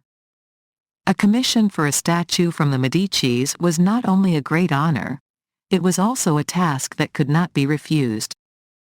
For 2 years, Michelangelo searched for a block of stone out of which he could create the kind of masterpiece the Medicis were looking for. Finally, on a side street of Florence, partially overgrown with weeds and covered with dirt, he found a huge slab of marble lying on wooden trestles. It had been hauled down from the mountains years before and had never been used. Michelangelo had walked past this street many times, but this time he stopped and looked more closely. As he walked back and forth studying the block of marble, he actually envisioned the statue of David and saw it in its entirety. Great success requires long, hard work. The sculptor quickly arranged to have workmen haul the block of marble to his studio some distance away. He then began the long, hard job of hammering and chiseling. It took him 2 solid years of work to create the rough outline of the statue. He then put his hammers and chisels aside and spent 2 more years polishing and sanding before the statue was complete. Michelangelo was already famous as a sculptor, and the news that he was working on a major commission for the Medicis spread all over Italy. When the day came for its first public viewing, thousands of people came from all over Italy and gathered in the main square.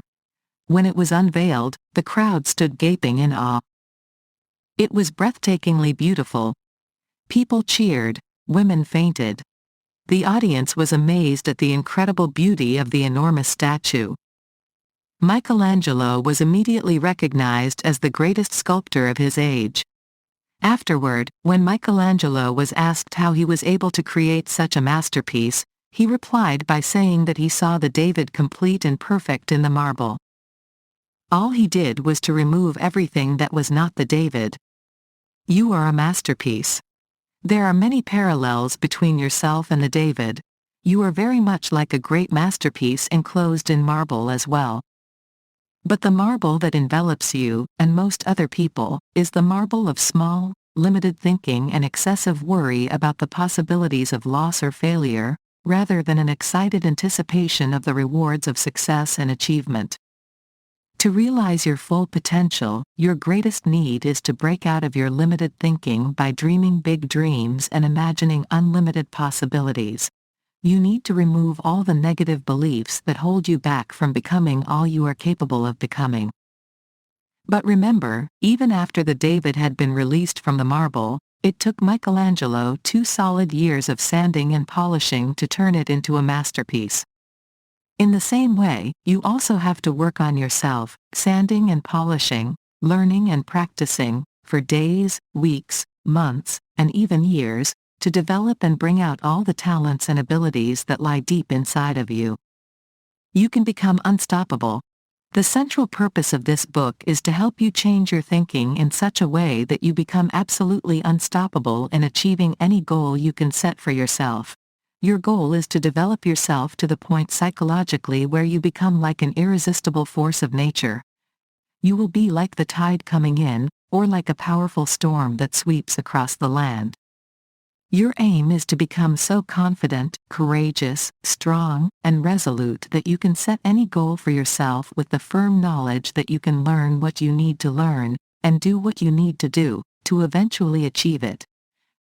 You will become so persistent and determined that nothing and no one can slow you down or alter your course. You will become truly unstoppable. Dream big dreams. You begin the process of becoming unstoppable by dreaming big dreams. Since everything you create in your world begins with a thought, the bigger the dreams you dream, the bigger the goals you will achieve. All successful men and women are dreamers. All peak performers are what are called blue sky thinkers. They continually allow their minds to float freely when they think about what is possible for them. They look at the unlimited blue sky above them as the only limit to everything and anything that they could possibly be, or have or do. Successful people continually practice back from the future thinking. They project into the future several years and imagine what their lives would look like if they had achieved all of their goals. They look back to the present, from the mental vantage point of the future, like looking from the top of a high mountain down to where they are actually standing in the valley, in the present. They then look at the path that they would have to take to get to where they want to be in the future. By the law of correspondence, whatever you can clearly see on the inside, you will eventually experience on the outside. You should therefore visualize your goals with as much clarity and vividness as possible. Visualize your goals intensely and create within yourself the same feeling that you would have if you had already achieved your goals. Visualize your goals frequently. Replay a picture of your goal, as if you had already realized it, on the screen of your mind as many times a day as you possibly can. Visualize your goals for as long as you possibly can, preferably just before falling asleep each night. Repeat these exercises of visualization, vividness, intensity, frequency, and duration, until your goals become absolutely clear, living, breathing, exciting, clear pictures in your mind. The more skilled you become at moving from the dream through the goal to the visualization, the more motivated and determined you will be. The more clarity you develop, the more courage and confidence you will have, and the more unstoppable you will become. Create your ideal future vision. The most important part of dreaming big dreams is for you to define your ideal future vision. It is for you to think about what you want before you begin to think about what is possible for you. You dream big dreams by looking into the future and imagining that you have no limitations holding you back from achieving anything you set your mind on. Detach yourself from your current situation and allow yourself to dream. Pretend for the moment that you have all the time and money you need. Imagine that you have all the connections and contacts, all the resources and opportunities, all the education and knowledge, all the skills and experience that you require to be, have, or do anything that you could dream of. Imagine your ideal lifestyle. Imagine your ideal job or income. Imagine where you would like to live and how you would like to spend each day, each week, each month. Imagine your ideal family life. Imagine your ideal state of health. Design your perfect life in every respect. Make your own dream list. Here is an exercise for you. Take out a piece of paper and at the top write the words, dream list. Underline these words and then write down everything that you can think of that you could ever possibly want if you had no limitations whatsoever. Most people are held back by their self-limiting beliefs. The way you burst these mental chains is with a dream list. The very fact that you can write down something that you would love to have someday means that you probably have within you, right now, the ability to achieve it. Let your mind float freely as you write. There will be lots of time to organize and evaluate your dreams later. What would you dare to dream? Here is a great question. What one great thing would you dare to dream if you knew you could not fail? If you were absolutely guaranteed of success in the achievement of any one goal, big or small, long-term or short-term, what would it be? If a billionaire took a liking to you and offered to write you a check to cover any goal that you could clearly define, what one goal would you choose? If you could have any job, what would it be? If you could work for any kind of company, what kind of a company would you select? Where would it be, and what would it be doing? If your family life and your relationships could be perfect in every respect, what would they look like? Answer these questions clearly. Write them down. Start work on your future. You begin the creation of your ideal future by making up your dream list. You write down everything that you would want to be, do and have, exactly as if you had no limitations at all. You make up your list as if you were absolutely guaranteed of success. Then you can begin refining your list, step by step to develop a detailed blueprint for your life. Henry David Thoreau once wrote, "Have you built your castles in the air? Good, that's where they should be built. Now, go to work and build foundations under them." Once you have broken free from your limited thinking, like a balloon casting loose its moorings and rising high into the sky, you can begin to turn your dreams and fantasies into concrete practical goals with specific plans of action. Your ability to set goals and to make plans for their accomplishment is the master skill of success. With this master skill, there are no limits on what you can accomplish. Putting your goals on paper is the next step in the process. How to achieve any goal? There is a 7-step method for goal setting and achievement that you can use, over and over, in any situation, to accomplish anything you could ever want for yourself. These 7 steps constitute a powerful, proven formula that you can use to change your life immediately. Step 1. Decide exactly what you want. A real goal is clear, specific, measurable, and time-bounded. A non-goal, a wish or a hope, is fuzzy and unclear. It is a fantasy that floats in the air. People with clear, specific goals, who know exactly what they want, are very different from people who are going through life hoping for the best. Your ability to decide exactly what it is you want in each area of your life is one of the most important responsibilities of adult life. People often approach me at my seminars and ask what their goals should be. I reply that only they can decide. It is amazing how many of them tell me how hard it is to set goals, and I agree with them. It is hard, but it is also essential. With clear goals, you can do almost anything. Without them, you can do virtually nothing. One of the major reasons that people fail in life is because they waste so much of their time doing things of low value or no value at all. And the reason they waste so much time is because they have no real idea of what they really want. Once you have clear goals, your ability to manage your time improves dramatically. Use your time well. Here is a way to decide whether something is a good use of your time. Just ask, does this move me toward the achievement of one of my goals? If the activity helps you to achieve a goal you have set for yourself, it is a good use of time. If it doesn't, it is a poor use of time. When you get into the habit of only doing those things that move you toward your goals, your life will take off. Your results will improve. You will soon find yourself busy every hour of every day doing things that are helping you in some way.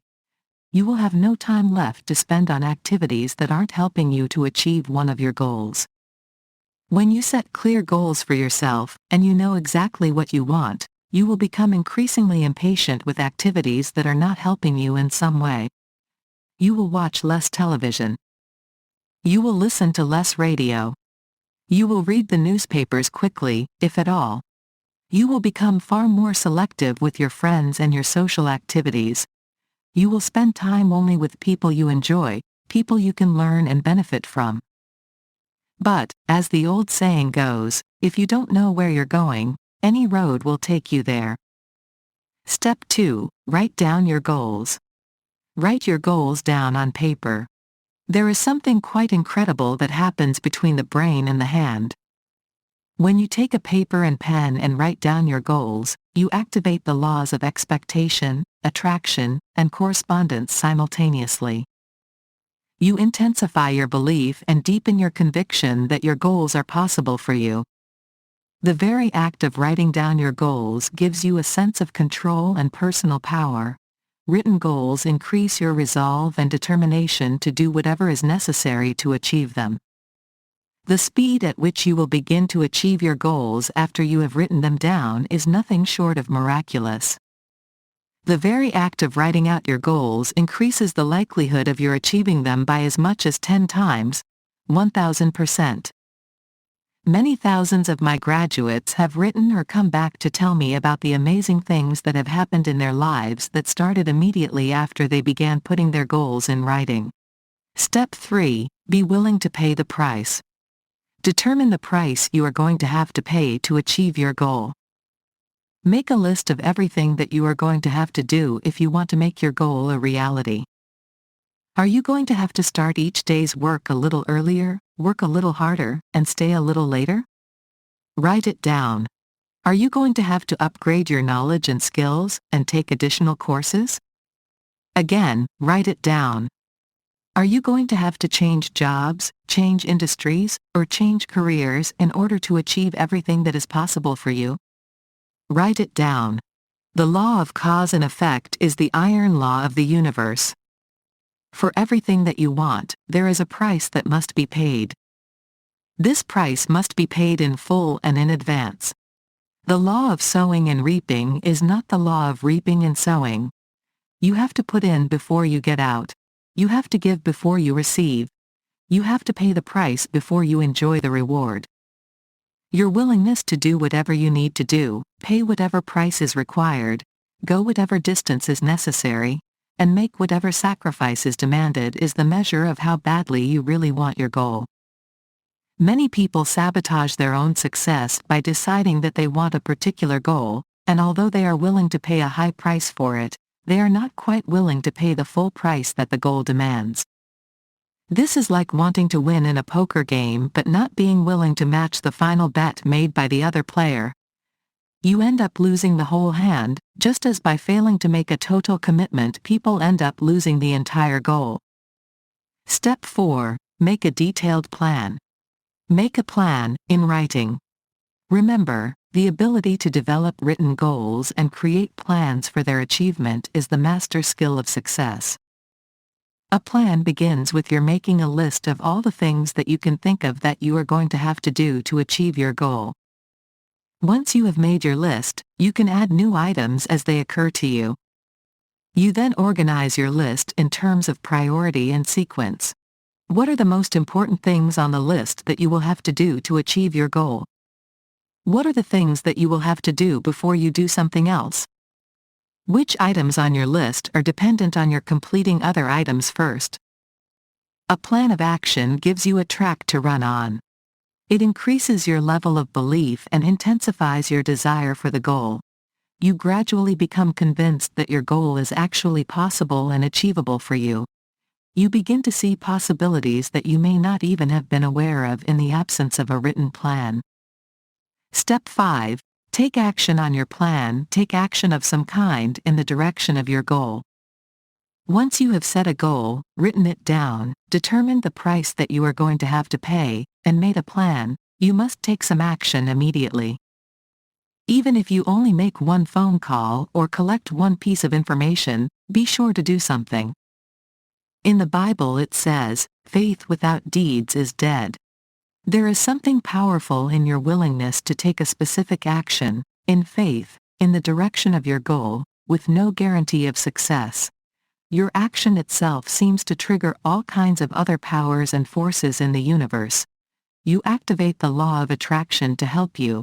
When you take action, you demonstrate to yourself, and to others for that matter, that you are really serious about your goal. Until you have taken a specific, irrevocable action of some kind, you have merely engaged in an enjoyable exercise, like daydreaming.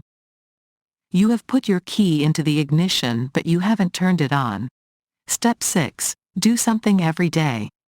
Do something every day that moves you toward your most important goal.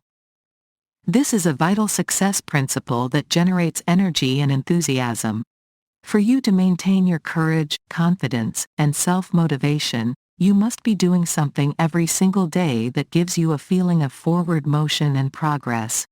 Your job is to build yourself up to the point where you genuinely feel unstoppable, and the only way that you can do this is by refusing to stop, by doing something daily. Step 7. Never give up. Resolve in advance that you will never quit once you have started toward your goal. No matter how many setbacks or obstacles you experience, make the decision that you will keep on picking yourself up and persisting until you eventually succeed. By deciding in advance that you will persist, no matter what the difficulty, you give yourself a psychological edge. When the difficulties do arise, you will be mentally prepared to plow through them rather than quitting. Your willingness and ability to persist are what will eventually guarantee your success. Secrets of self-made millionaires. If money is your goal, remember that most of the people who are wealthy today started out with no money at all, or even deeply in debt. Almost everyone who is on the top today was once at the bottom. Almost everyone who is at the front of the line of life was once at the back of the line. Almost everyone who is wealthy today was once poor. Most of the 5 million millionaires in the United States are self-made.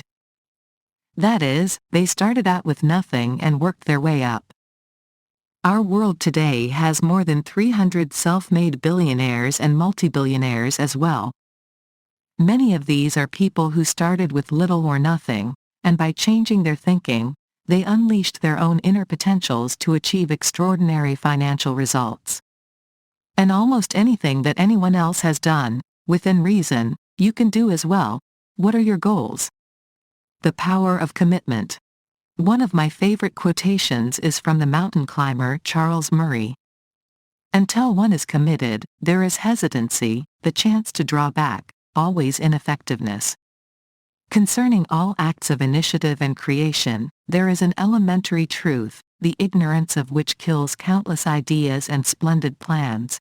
That the moment that one definitely commits oneself, then providence moves too. All sorts of things occur to help one that would never otherwise have occurred. A whole stream of events issues from the decision, raising in one's favor all manner of unforeseen incidences and meetings and material assistance that no man could have dreamed would have come his way. He finishes off his statement with these words from Goethe, "Are you in earnest?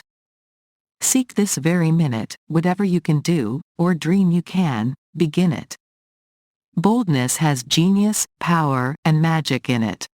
Only engage and the mind grows heated. Begin and then the task will be completed. Action exercises. 1. What one great goal would you set for yourself if you were absolutely guaranteed success? 2. Make out a dream list. Write down everything you would like to have in your life someday, exactly as if you had no limitations. 3. Imagine your perfect lifestyle. If you were financially independent and you could live any way and anywhere you wanted, what would you change? 4. Make a list of 10 goals you would like to accomplish in the next year. From that list, select the one goal that would have the greatest positive impact on your life if you could achieve it right now. 5. Write your most important goal on a separate piece of paper. Make it measurable and set a deadline for its accomplishment. 6. Make a written plan to achieve this one goal. Write out a list of everything you can think of that you will have to do to accomplish it. 7. Take action on your plan immediately. Once you have started, discipline yourself to do something every day that moves you toward that goal.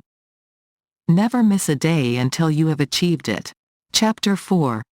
Decide to become rich. Thought is the original source of all wealth, all success, all material gain, all great discoveries and inventions, and of all achievement. Claude M. Bristol. We have passed from a world based on material limitations into a world that is determined by mental concepts. We have moved from the age of things into the psychozoic age, the age of the mind. Wealth and opportunities are contained more in the person you are and the way you think than in the assets you have acquired in life so far. Your future lies more in your ability to apply your mind and intelligence to your work and your life than it does in your current job or situation. Because health, wealth, and happiness are essentially mental, there are very few limits on how much of them you can acquire for yourself. In this chapter, and in subsequent chapters, you will learn many of the simple, practical, proven methods, techniques, and strategies used by high-achieving men and women in every field to accomplish far more than they, or the people around them, ever dreamed possible. You will learn how to break the bonds of limited, conventional thinking, expanding your desires and ambitions so dramatically that you will be able to accomplish any goal that you could ever set for yourself. 3 major forces. There are 3 major forces reverberating through our world today, transforming everything they touch and creating unlimited opportunities for the creative minority. These 3 forces are the incredible growth in information, technology, and competition. Information and knowledge explosion. The information revolution, combined with the speed of computerized information processing, the Internet, and wireless communications, is enabling knowledge in every field to double every 2 or 3 years. Fully 90% of all the thinkers, inventors, engineers, scientists, writers, entrepreneurs, and creators of all kinds who ever existed are living and working today. The results of their efforts are becoming almost instantaneously available to each other, thereby doubling and tripling their outputs. Technological advances. The explosion in technology and high-speed computers is literally breathtaking.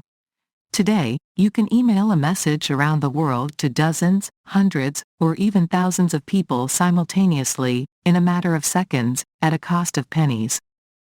The World Wide Web gives you access to tens of millions of other Internet users, as well as to the accumulated knowledge stored in more than 50,000 libraries and research institutes. Instantaneous transmission of data enables the money markets to move $1 trillion per day, sometimes in seconds, making it impossible for countries to control their currencies, much less their economies. In the 21st century, you will own a laptop computer with a microchip that can process 1 billion commands per second. It will have a long-life battery and a built-in cellular telephone, connected to cells and satellites that will enable you to communicate instantaneously with almost anyone, almost anywhere in the world. You will have your own personal telephone number that will enable anyone in the world, anywhere, to telephone you, wherever you are, whether or not they even know what country you are in. And this telephone technology will probably fit on your wrist like a large digital watch does today. Thriving competition. The third major factor driving our lives is competition. Every business organization wants to generate sales and make profits, locally, nationally, and internationally, if possible. To survive and thrive, each person and business must be continually seeking faster, better, newer, cheaper, easier ways to deliver value to their customers. Every advance in knowledge and technology creates opportunities that fleet-footed competitors can grab and run with to create new products and services to leapfrog each other in their markets. All three forces, information, technology, and competition, are multiplying times each other to create the greatest rate of change in human history. And if anything, the rate of change is going to increase in the years ahead. Change creates opportunities. Fully 80% of the products and services that you will be using 5 years from now will be brand new or completely transformed from today. Probably 80% of the jobs being done in 5 years will be new jobs or jobs that have been completely transformed by the onrush of information, technology, and competition. And the good news is that every single change that takes place opens up more opportunities and possibilities for you to achieve your goals and make greater progress, faster than ever before. The forces of change impact everything you do. The rate of change is accelerating week by week and month by month. The speed and variety of change is something over which you have no control, and about which you have no choice. The only decision you have to make is whether you are going to be a master of change or a victim of change. Are you going to be a creator of circumstances or a creature of circumstances? Are you going to ride the wave and stay ahead of the curve of change, or are you going to be bowled over by it and left in its wake? It will be one or the other, but the impact of change will be forced upon you, whatever you do. Learn from the experts. If you want to learn how to cook, you study cooking. If you want to be a lawyer, you study law. If you want to be an engineer or an architect, you study engineering or architecture. And if you want to be financially successful, you study others who have become financially successful before you. You find out what they did, and you do the same things, over and over, until you get the same results. Making money is a skill, like riding a bicycle or operating a computer. Because it is a skill, it is therefore learnable by anyone who wants to acquire wealth. If in the past you have accepted the false idea that you cannot make or keep all the money you want, it is now time for you to get rid of that idea. It is a false belief. It is time for you to decide to become financially independent. The Great Law. The Greek philosopher Aristotle first articulated the foundation principle of Western philosophy in about 350 BC. It became known as the Aristotelian principle of causality. Today, we call it the law of cause and effect. This law says that for every effect in your life, there are specific causes. It says that everything happens for a reason. Success is not an accident. Failure is not an accident, either. What happens to you is not determined by luck or by coincidence. It is the result of unchanging law. My journey from unemployment and poverty to success and financial independence started when I began to study the most successful people in our society. My idea was simple: I would find out what they had done to accomplish so much, and then I would do the same things. Why reinvent the wheel? What I discovered changed my life. It will change yours as well. Millions of millionaires. When I began my reading and research in the 1960s, there were 700,000 millionaires in the United States, mostly self-made, having started with nothing. By 1980, according to the IRS, there were 1,800,000 families or individuals with a net worth of more than $1 million. Today, there are more than 5 million millionaires, an increase of 277% in 22 years. And most of them are self-made as well. These are men and women who started with little or nothing, often broke or deeply in debt, and who gradually accumulated enough money to become financially independent. Self-made millionaires come from every walk of life, with every level of education and skill, and with every difficulty, obstacle, handicap, and challenge to overcome that you could ever dream of. Some are young and some are old. Some are new immigrants who arrived in America unable to speak English, and some are from families that have been in America for generations. Some have excellent educations from the finest universities, and some are high school dropouts. Some have superb physical health and others are in wheelchairs, hard of hearing, blind, or have other physical limitations.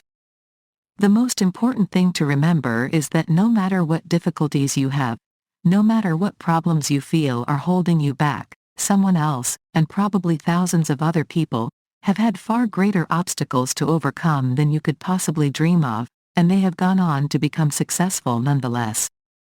And what others have done, you can do as well. Exhaustive research.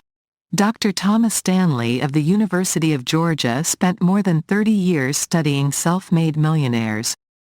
He interviewed thousands of them and compiled his findings into a variety of books, research studies, and reports, including 2 best-selling books, The Millionaire Next Door and The Millionaire Mind.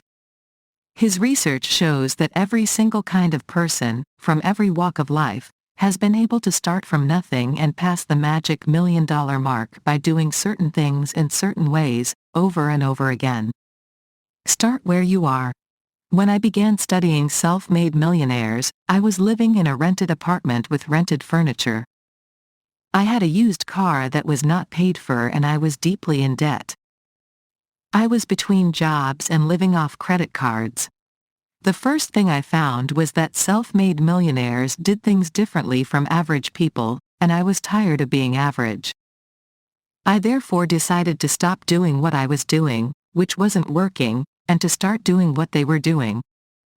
My life has never been the same since this decision. It wasn't easy to change my thinking about money and my financial future, but eventually these efforts began to pay off. Like a large ocean liner changing direction, 1 degree at a time, my habits began to change. Within 5 years, I was out of debt and making good money. In another 5 years, I passed the $1 million mark. When I look back, I see that it was no miracle.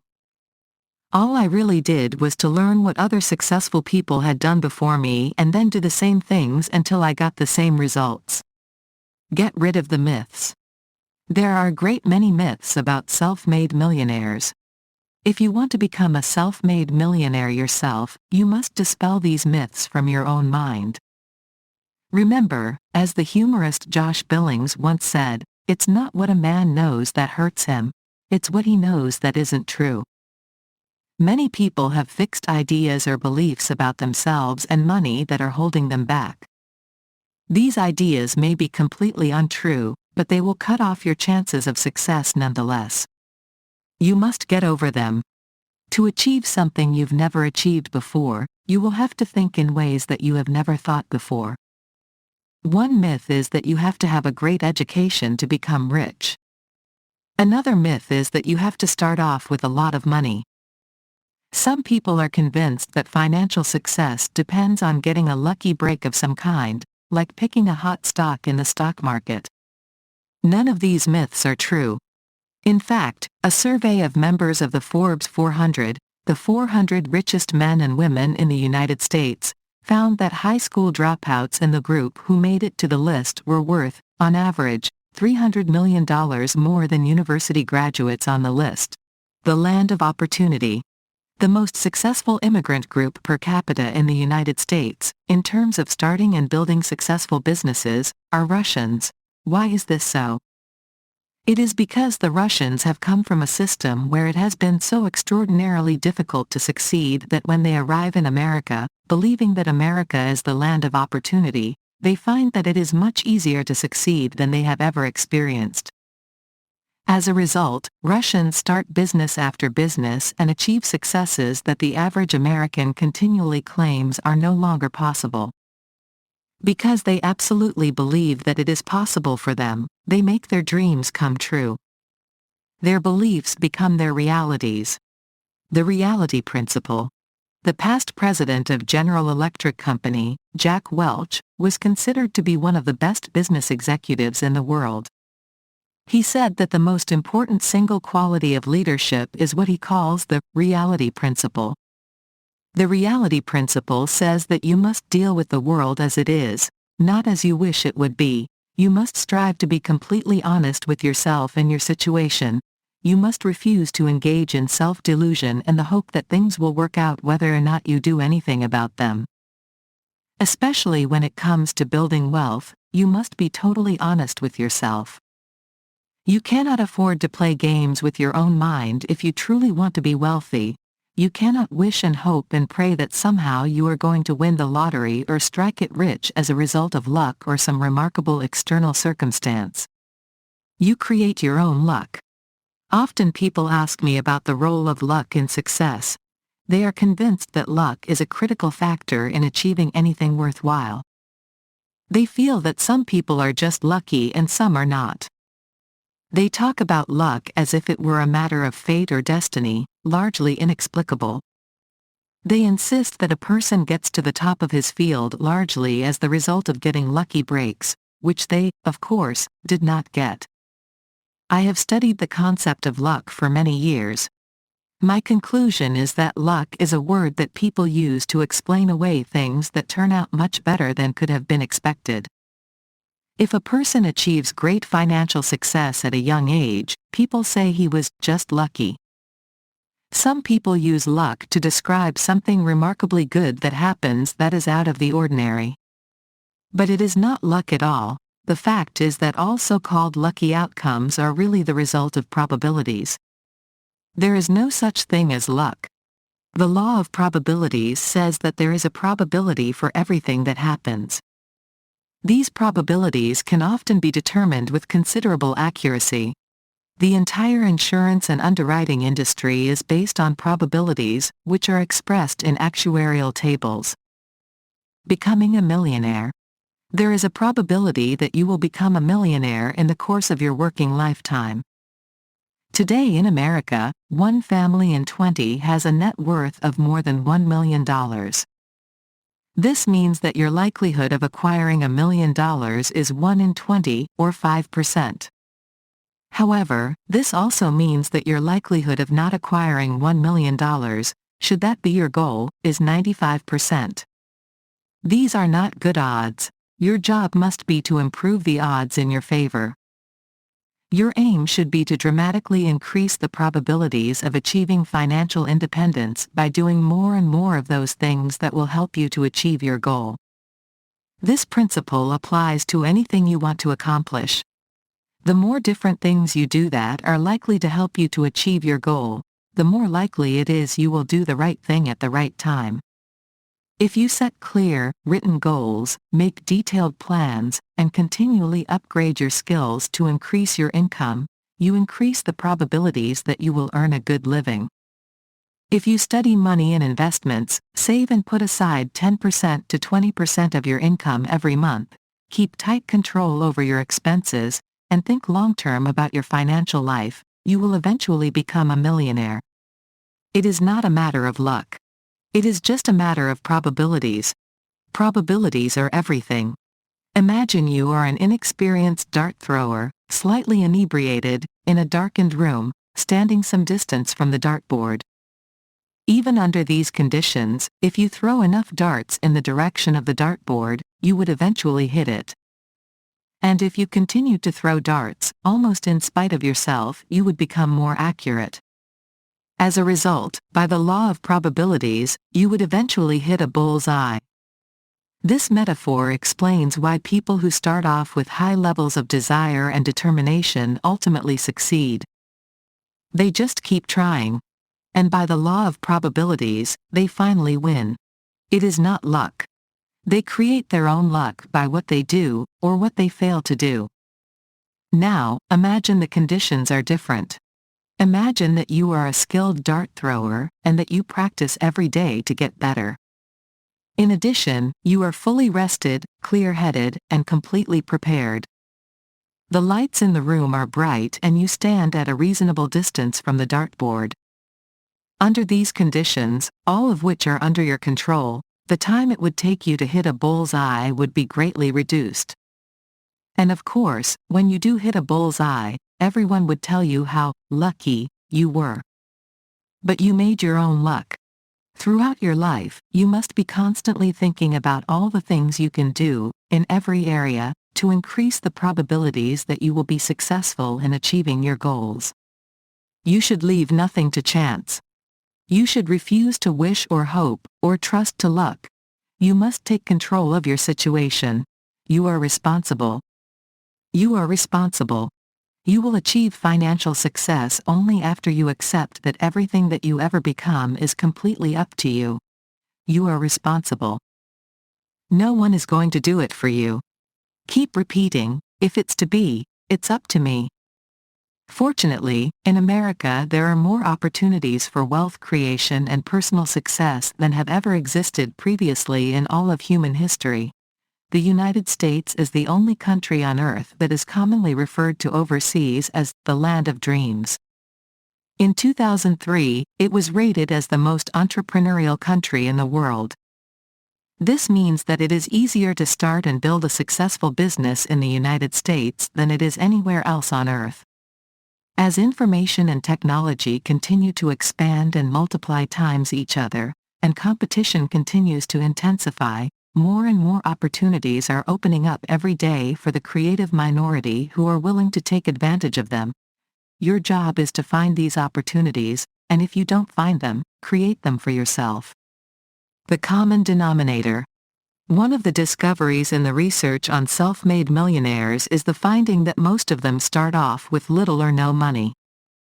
Most of them start off by saving their money carefully for a long time until they have enough to start a small enterprise or business. Some of the biggest companies in America were started on a kitchen table or in a garage, like the Hewlett-Packard Company or Apple Computer. Some of the newest millionaires in America come from the field of multi-level marketing. Working from home, they paid $50 for a sample kit and went out to work. They sold something, made a profit, reinvested their profits, grew larger, and eventually achieved financial independence.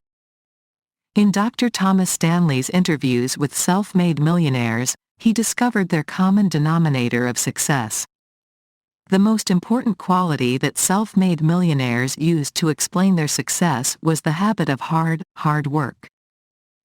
Self-made millionaires work much harder than the average person. They start earlier, work harder, and stay later. According to many studies and interviews, self-made millionaires work an average of 59 hours per week. Some work considerably more, especially at the beginning. Wasting time at work. The average employed person puts in about 40 hours per week on the job, but only about 32 hours of that is officially working time. Fully 50% of time spent at work is wasted in idle socializing with coworkers, personal telephone calls, and personal business. Average employees start a little later, take long coffee breaks and lunch hours, and leave a little earlier. Even managers privately report that they spend fully half of the time they are at work doing things that have absolutely nothing whatever to do with the job. Only about 5% of people working today work full-time on their jobs from the time they begin each day until the time they finish. These people are the ones on the fast track in their careers. They are moving upward and onward, getting paid more and being promoted faster. They are the movers and shakers in every business, and everyone knows who they are. Low-value activities. The saddest part of the research into employee work habits is not just that people waste a lot of time at work. It is that in the other 50% of the time, when people are actually working on company tasks and responsibilities, they tend to work on low-value, low-priority tasks. As a result, they contribute little of value to their companies. Low productivity leads to lower wages and fewer opportunities. Every year, hundreds of thousands of people are laid off from large and small corporations, often from white-collar, mid-management jobs. Why is this? The answer is simple. The companies have finally learned that they are paying high salaries to people who are producing very little of value. No company can survive very long under these conditions, and these companies are determined to survive.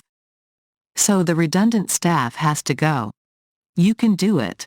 If you are serious about becoming financially independent, or even better, becoming a self-made millionaire over the course of your career, here are two facts.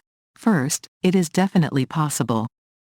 Hundreds of thousands of men and women become financially independent each year after having started from nothing. Whatever others have done, within reason, you can do as well.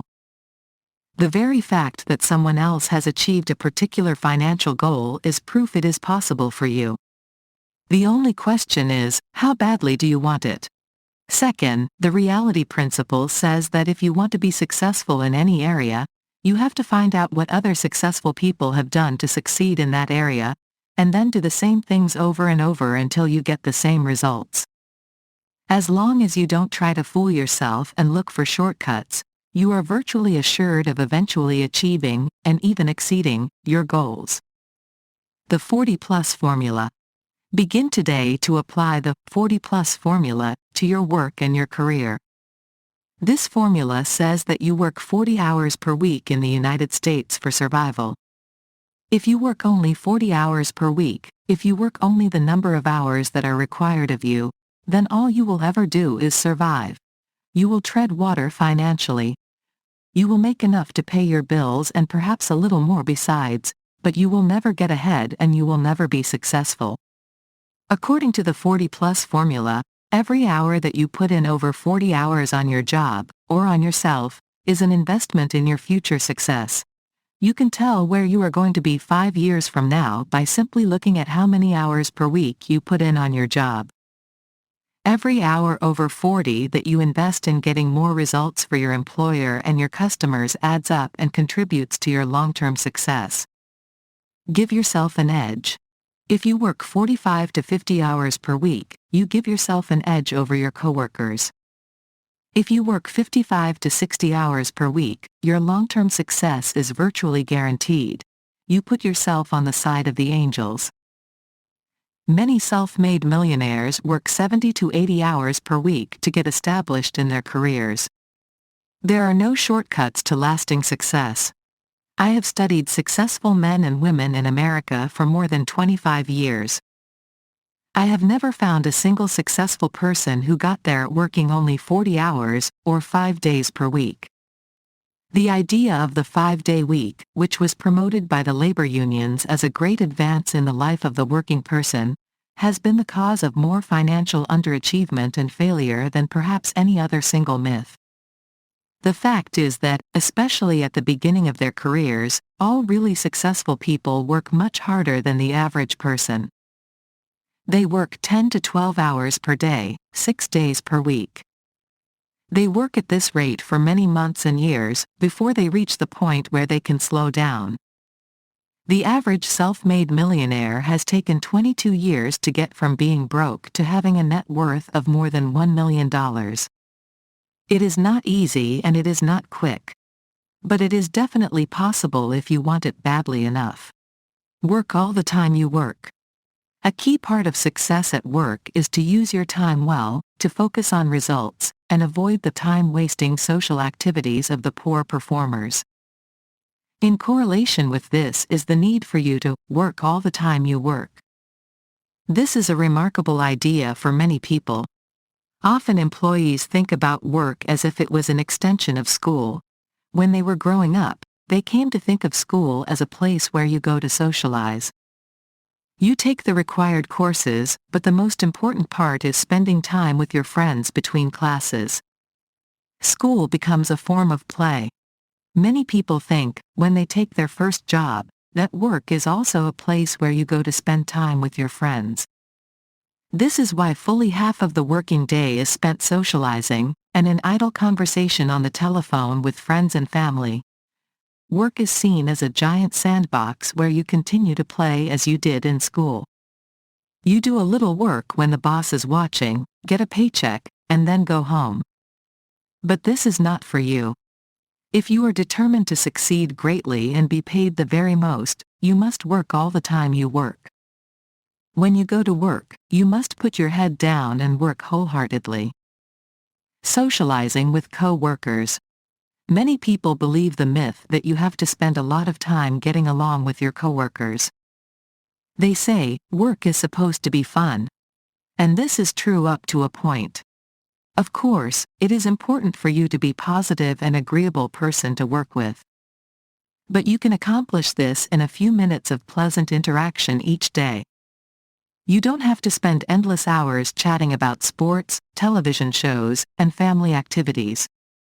Your job is to work all the time you work. When you work, you work. You do not pick up your dry cleaning or drop off your laundry during working hours. You do not socialize with your friends or chat on the phone with your family. You do not take long coffee breaks and extended lunch hours. You work all the time you work. You commit yourself to getting the very most done that you possibly can in the time that you have available to you. Get back to work. Your goal is to earn the reputation around your company as being the hardest working person in the organization. If someone wants to shoot the breeze with you, explain to him or her that you would be pleased to chat after work, but right now you have to get back to work. Keep repeating to yourself, back to work, back to work, back to work. People who achieve great financial success, either in their own businesses or working for other organizations, are people who very early develop a reputation for hard work. There is a saying in business, everyone knows everything. There are no secrets. Everyone knows who works the hardest in every organization, and who doesn't. There is no quality that will bring you to the attention of people who can help you faster than your developing a reputation for being one of the hardest working people in your company. Start earlier, stay later. Napoleon Hill, the author of Think and Grow Rich, once told the story of a young man who started at the bottom of a large organization and eventually moved up into the top ranks of executives, passing all the people who had started with him at the same level. His strategy was simple. He noticed that his boss came in a little earlier than the rest of the staff, stayed to finish up his work, and left a little later than the others. This young man therefore resolved to arrive 15 minutes before his boss and to leave 15 minutes after his boss left. He put his resolution into action the next day. This is another hallmark of high achievers. They don't procrastinate when they have a good idea. They take action immediately. The young man began coming in 15 minutes before his boss and going straight to work, continuing all day. When his boss left, he would still be at his desk, working away. Be patient and persistent. The boss said nothing for several weeks. Finally, after work one evening, his boss came over to his desk and asked him why he always seemed to be there, even though all his coworkers had left. The young man said it was because he was really determined to be successful in this company, and he knew he couldn't be successful unless he was willing to work harder than anyone else. The boss smiled and nodded and went on his way. Soon after that, the boss asked him to do something that was not part of his job description. He did it quickly and well, delivered it to his boss, and went back to his desk. Soon after, he was given another assignment, which he also completed quickly. Within a year, the young man had been given several additional responsibilities, each one of which he accepted and fulfilled immediately. In his second year, he was promoted to a higher position. He studied, upgraded his skills, and continued to work hard. Within a couple of years, he had surpassed all of his rivals. He had earned the respect and esteem of the other managers. They soon promoted him so that he was one of them, rather than one of the staff. His career took off. Eventually he became a vice president of the company. This is a simple strategy that works for anyone who is willing to do more than is expected of him or her. It works for almost anyone, anywhere, over and over again, year after year. Look for ways to add value. If your goal is to become wealthy, you have to know how wealth is created.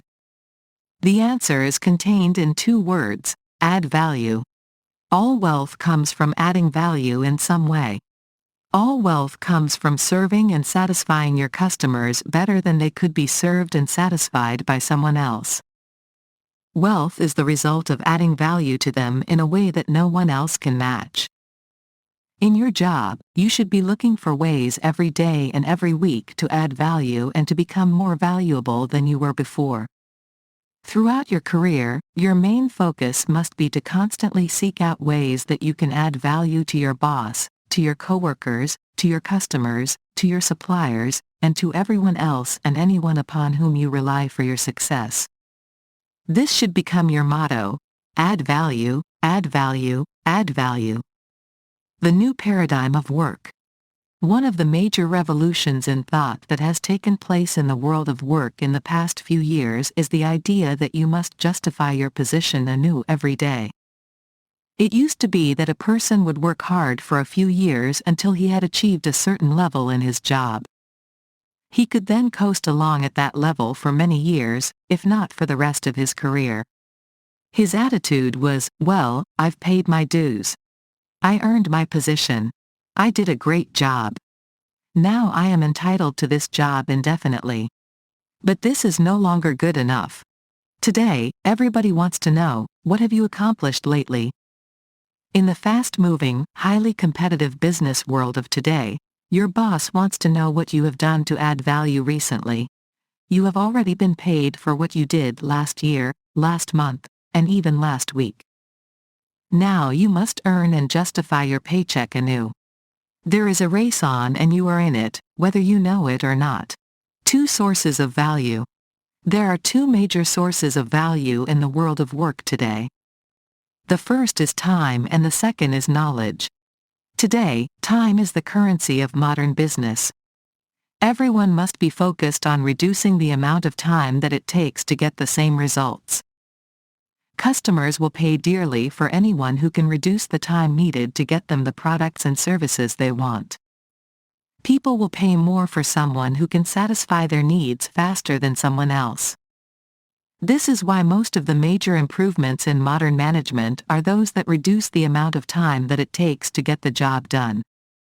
The most important measure of time is speed. The most important quality that you can develop with regard to time is a sense of urgency. This is the habit of moving fast when opportunity presents itself to you. Develop a bias for action. Fast tempo is essential to success. All successful people not only work hard, but they work fast. Do it now. Procrastination is not only the thief of time, it is the thief of life. To outperform your competition, both inside and outside your organization, you must develop the habit of moving quickly when something needs to be done. You must develop a reputation for speed and dependability. Study after study shows that those individuals with the best reputations for speed and dependability are the most valued in any organization. They are very quickly promoted onto the fast track in their careers. The wonderful advantage of developing the habit of moving fast is that the faster you move, the better you get. This is because the faster you move, the more experience you get. The faster you move, the more you learn and the more competent you become. The faster you move, the more energy and enthusiasm you have. People who move fast as a way of life soon develop a totally different temperament and personality than people who move slowly or who take a casual attitude toward their work.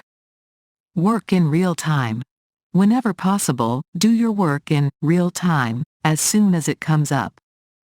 Do it now.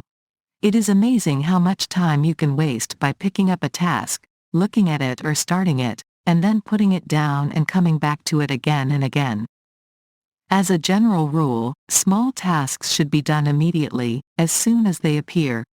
This habit of taking action quickly will enable you to get through an enormous amount of work in a day. It will earn you a reputation for being the kind of person to give jobs to when someone needs them done quickly. Success comes from good habits. Fully 95% of everything you do throughout your day is based on habit. Successful people are those who have developed the habits of success. Successful people form good habits and ensure that those habits govern their behaviors. Unsuccessful people allow bad habits to form, and these bad habits then lead to frustration and failure. My friend Ed Foreman says, "Good habits are hard to form but easy to live with." Bad habits, on the other hand, are easy to form but hard to live with. A habit is defined as a conditioned response to stimuli. It is an automatic way of responding or reacting in a particular situation. You develop a habit by repeating a specific act or way of thinking and reacting. Once it becomes a habit, it becomes easier to do it that way than to do it some other way. What kind of habits do you have? Successful people are simply those who develop successful habits. They have trained themselves, like athletes, to do certain things in a certain way, over and over again, until they do them automatically, without even thinking about them. You may have heard the old saying, sow a thought and you reap an action. Sow an action and you reap a habit. Sow a habit and you reap a character. Sow a character and you reap a destiny. A key success habit. One of the habits of success is that of early rising. Successful people get up a little bit earlier, read and prepare, plan and organize their day on paper in advance, and get going before the average person has even started. Thomas Jefferson said, "The sun has never caught me in my bed."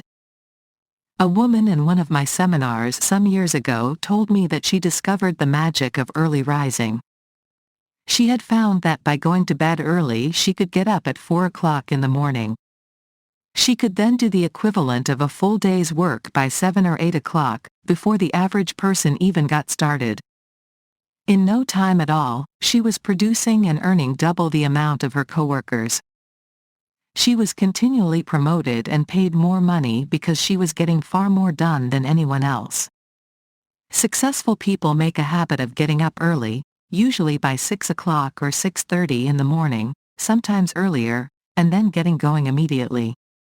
This gives them a great jump on the day. The average person, on the other hand, takes a full hour to get up and get going in the morning. Then they drag themselves off to work, thinking about lunchtime, and what they are going to do in the evening. When your alarm clock goes off, get up immediately and get going right away. Start moving. Develop the habit of rising early and starting right to work on your most important task. This habit can do as much to assure your success as any other habit you develop. Practice Lombardi time. When Vince Lombardi took over the Green Bay Packers, the players had developed the habit of not showing up until the allotment for games or buses. Often they were late, and everyone had to wait. So Lombardi introduced Lombardi time. This was defined as 15 minutes earlier than the scheduled time. Eventually everyone began arriving early, and the problem was solved. You should go on to Lombardi time as well. Make a habit of punctuality by resolving to be on time, and then practicing it over and over until it is natural and easy. Less than 2% of people are punctual, and everybody notices it, one way or the other. Make it a game to be on time, or better yet, early, for every appointment. Make every minute count. Get into work before anyone else gets there, and when you do arrive, begin working immediately. Don't waste time reading the newspaper, drinking coffee, or socializing with coworkers. Develop a reputation for being the kind of person who is always working, and always working on high-priority tasks. Work all the time you work. Discipline yourself to keep yourself focused on the most valuable use of your time. Don't allow other people to put you off your game. When you have coffee breaks or lunches, have them when they best suit you, not when they best suit the clock. Double your productivity. Here is a powerful 3-step formula you can use to double your productivity and perhaps even double your income over the next 12 months. It is simple and powerful, and it works for anyone who uses it. First, make a decision to come into work an hour earlier. This does not take very much effort, and it allows you to beat the traffic. Have your work planned out for the day so that when you get into work you can then put your head down and go full blast. You will be amazed at how much you can get done before anyone else comes in. Research proves that you can do 3 hours of office work in 1 hour of uninterrupted time. Second, work through lunch, using the hour when your coworkers are all off together eating to get ahead of your work. Resist the tendency to take an hour off at lunchtime, or to go for lunch with whoever is standing there. Third, work 1 hour later, after everyone has left. This third uninterrupted hour will enable you to wrap up your work from the day and plan the next day in detail. Also, by working later, you will miss the rush hour traffic. By starting 1 hour early, working through the usual lunch hour, and staying 1 hour later, you will double your productive working time each day. When you combine this with working all the time you work and focusing on high-value tasks, you will more than double the amount of work you get done. You will quickly become one of the most valuable people in your organization. Schedule your first appointment early. If you are in sales, schedule your first appointment as early as possible. Many of the most important people you could want to see get into the office at 7 o'clock and 7:30 in the morning. Arrange to meet them at that time. A salesman friend of mine, who is at the top of his field, found that the key to getting appointments with the key decision makers was to call their offices at 7 o'clock or 7:30 in the morning or 6:30 or 7 o'clock in the evening. He discovered that at these times all the staff either weren't in yet or had gone home. The only people working were the key people. They would answer the phone personally and he would get an opportunity to talk to them and arrange to see them later. Create your own opportunities. Develop the habit of moving fast. Successful people in every field have a sense of urgency. Only a small percentage of the population moves quickly when opportunity or responsibility presents itself. You must be a member of this small percentage. When I was younger, I used to think that when my opportunity came along I would take advantage of it at that time. I soon learned that your opportunity never does just come along. Russell Conwell made this point in his famous story, Acres of Diamonds, Berkeley, 1986. In summary, it says that in most cases your greatest opportunities lie under your own feet. They are right where you are. They lie within your current talents, skills, ability, and experience. They lie within your own business or industry. They lie within your own background or career. Your acres of diamonds are very close at hand, and that is where you should begin your search. Take action right where you are. Theodore Roosevelt once said, "Do what you can, with what you have, right where you are." This is the key to success. Do what you can, with what you have, right where you are. Focus on the present moment and on your current situation. Don't wait for things to be just right.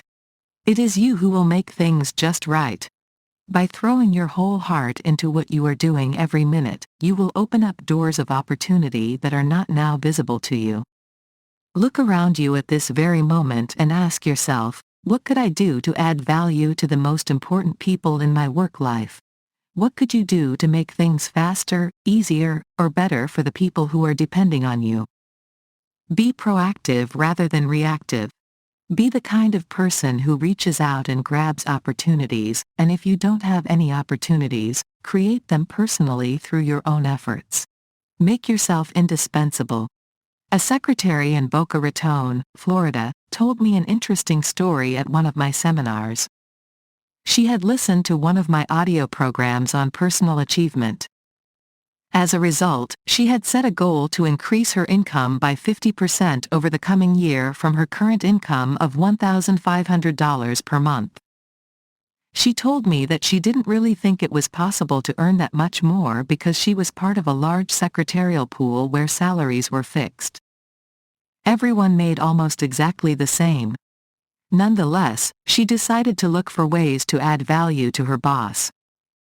She noticed that he spent a lot of time replying to routine correspondence.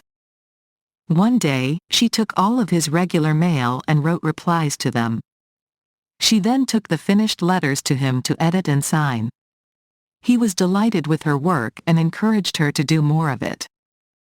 Soon, she was handling 90% of his routine correspondence. She then began to take additional courses to upgrade her skills in word processing, page making, and report preparation. Bit by bit, she began to take his smaller tasks and handle them herself. Each time she took over a smaller task, she freed her boss to work on more important tasks. And he noticed. Sowing and reaping. After about 3 months, her boss called her in and closed the door. He said that he really appreciated the work that she was doing for him, and he wanted to increase her pay. He asked her not to tell anyone else so that it didn't create any waves around the office. He then raised her salary from $1,500 to $1,750 per month. She thanked him, and continued looking for ways to help him in his job. 3 months later, he increased her pay again, and 3 months later, he increased her salary once more. By the end of the year, she was earning $2,250 per month, a 50% increase, while the other secretaries around her were still earning an average of $1,500. She said it was absolutely amazing what happened when she began to focus all of her energies on adding value to her boss and to her company. And this same strategy can work for you. Serve people better. Every job is an opportunity for you to solve problems and to satisfy the needs of other people. Since the problems and needs that people have are unlimited, your opportunities to create value are unlimited as well. Every fortune begins with an idea to serve people better in some way. Almost all entrepreneurs who start and build successful companies have worked for other organizations where they continually looked for ways to increase their value to the company. The primary sources of value, the keys to wealth building, are time and knowledge. Your job is to continually increase your knowledge so that the value of what you do becomes greater and greater. Over 400 years ago, Francis Bacon said that knowledge is power. But this is only partially true. Only when knowledge is applied to some good purpose is it power. Your job is to gather the knowledge that you need so that you can do your job fast and well. There is a saying in Texas that goes, "It's not the size of the dog in the fight. It's the size of the fight in the dog." What is most important is not the hours you put in, but the value of the work you put into those hours. Your success is determined by your ability to contribute value to your current job, either as an employee or as an employer, as a company worker or a company owner. That determines your income and your financial future. Produce more value. In its simplest terms, successful people are more productive than unsuccessful people. Successful people have better habits. They dream bigger dreams, they work from written goals. They do what they love to do, and they concentrate on getting better and better at it. They use their natural abilities to the fullest. They are continually generating ideas to solve problems and to achieve company goals. They focus on using every minute of their time to get maximum results. Above all, they are constantly looking around them for opportunities to add value to everything they do. They have a sense of urgency and a bias for action. They work all the time they work. They develop and maintain a sense of forward momentum. As a result, they soon become unstoppable. Action exercises. 1. Identify the most valuable things you do at work. How could you organize your time so that you do more of them? 2. Resolve today to develop the habit of punctuality. Go on Lombardi time, and start arriving 15 minutes early for appointments. 3. Organize your day so that you come in and get started 1 hour earlier than your coworkers, work through lunchtime, and stay 1 hour later. 4. Work all the time you work. Don't waste a minute. If someone tries to distract you, say you have to get back to work, and then do it. 5. Look under your own feet for your personal acres of diamonds, opportunities to add more value right where you are. What could they be? 6. Resolve today to become financially independent. Become a student of money, wealth accumulation, and wealth creation. Becoming rich is a skill that you can learn. 7. Begin today to implement the 40+ formula in your daily work life. Work on your job, or work on yourself to get better at what you do, 50 to 60 hours each week. Put yourself on the side of the angels.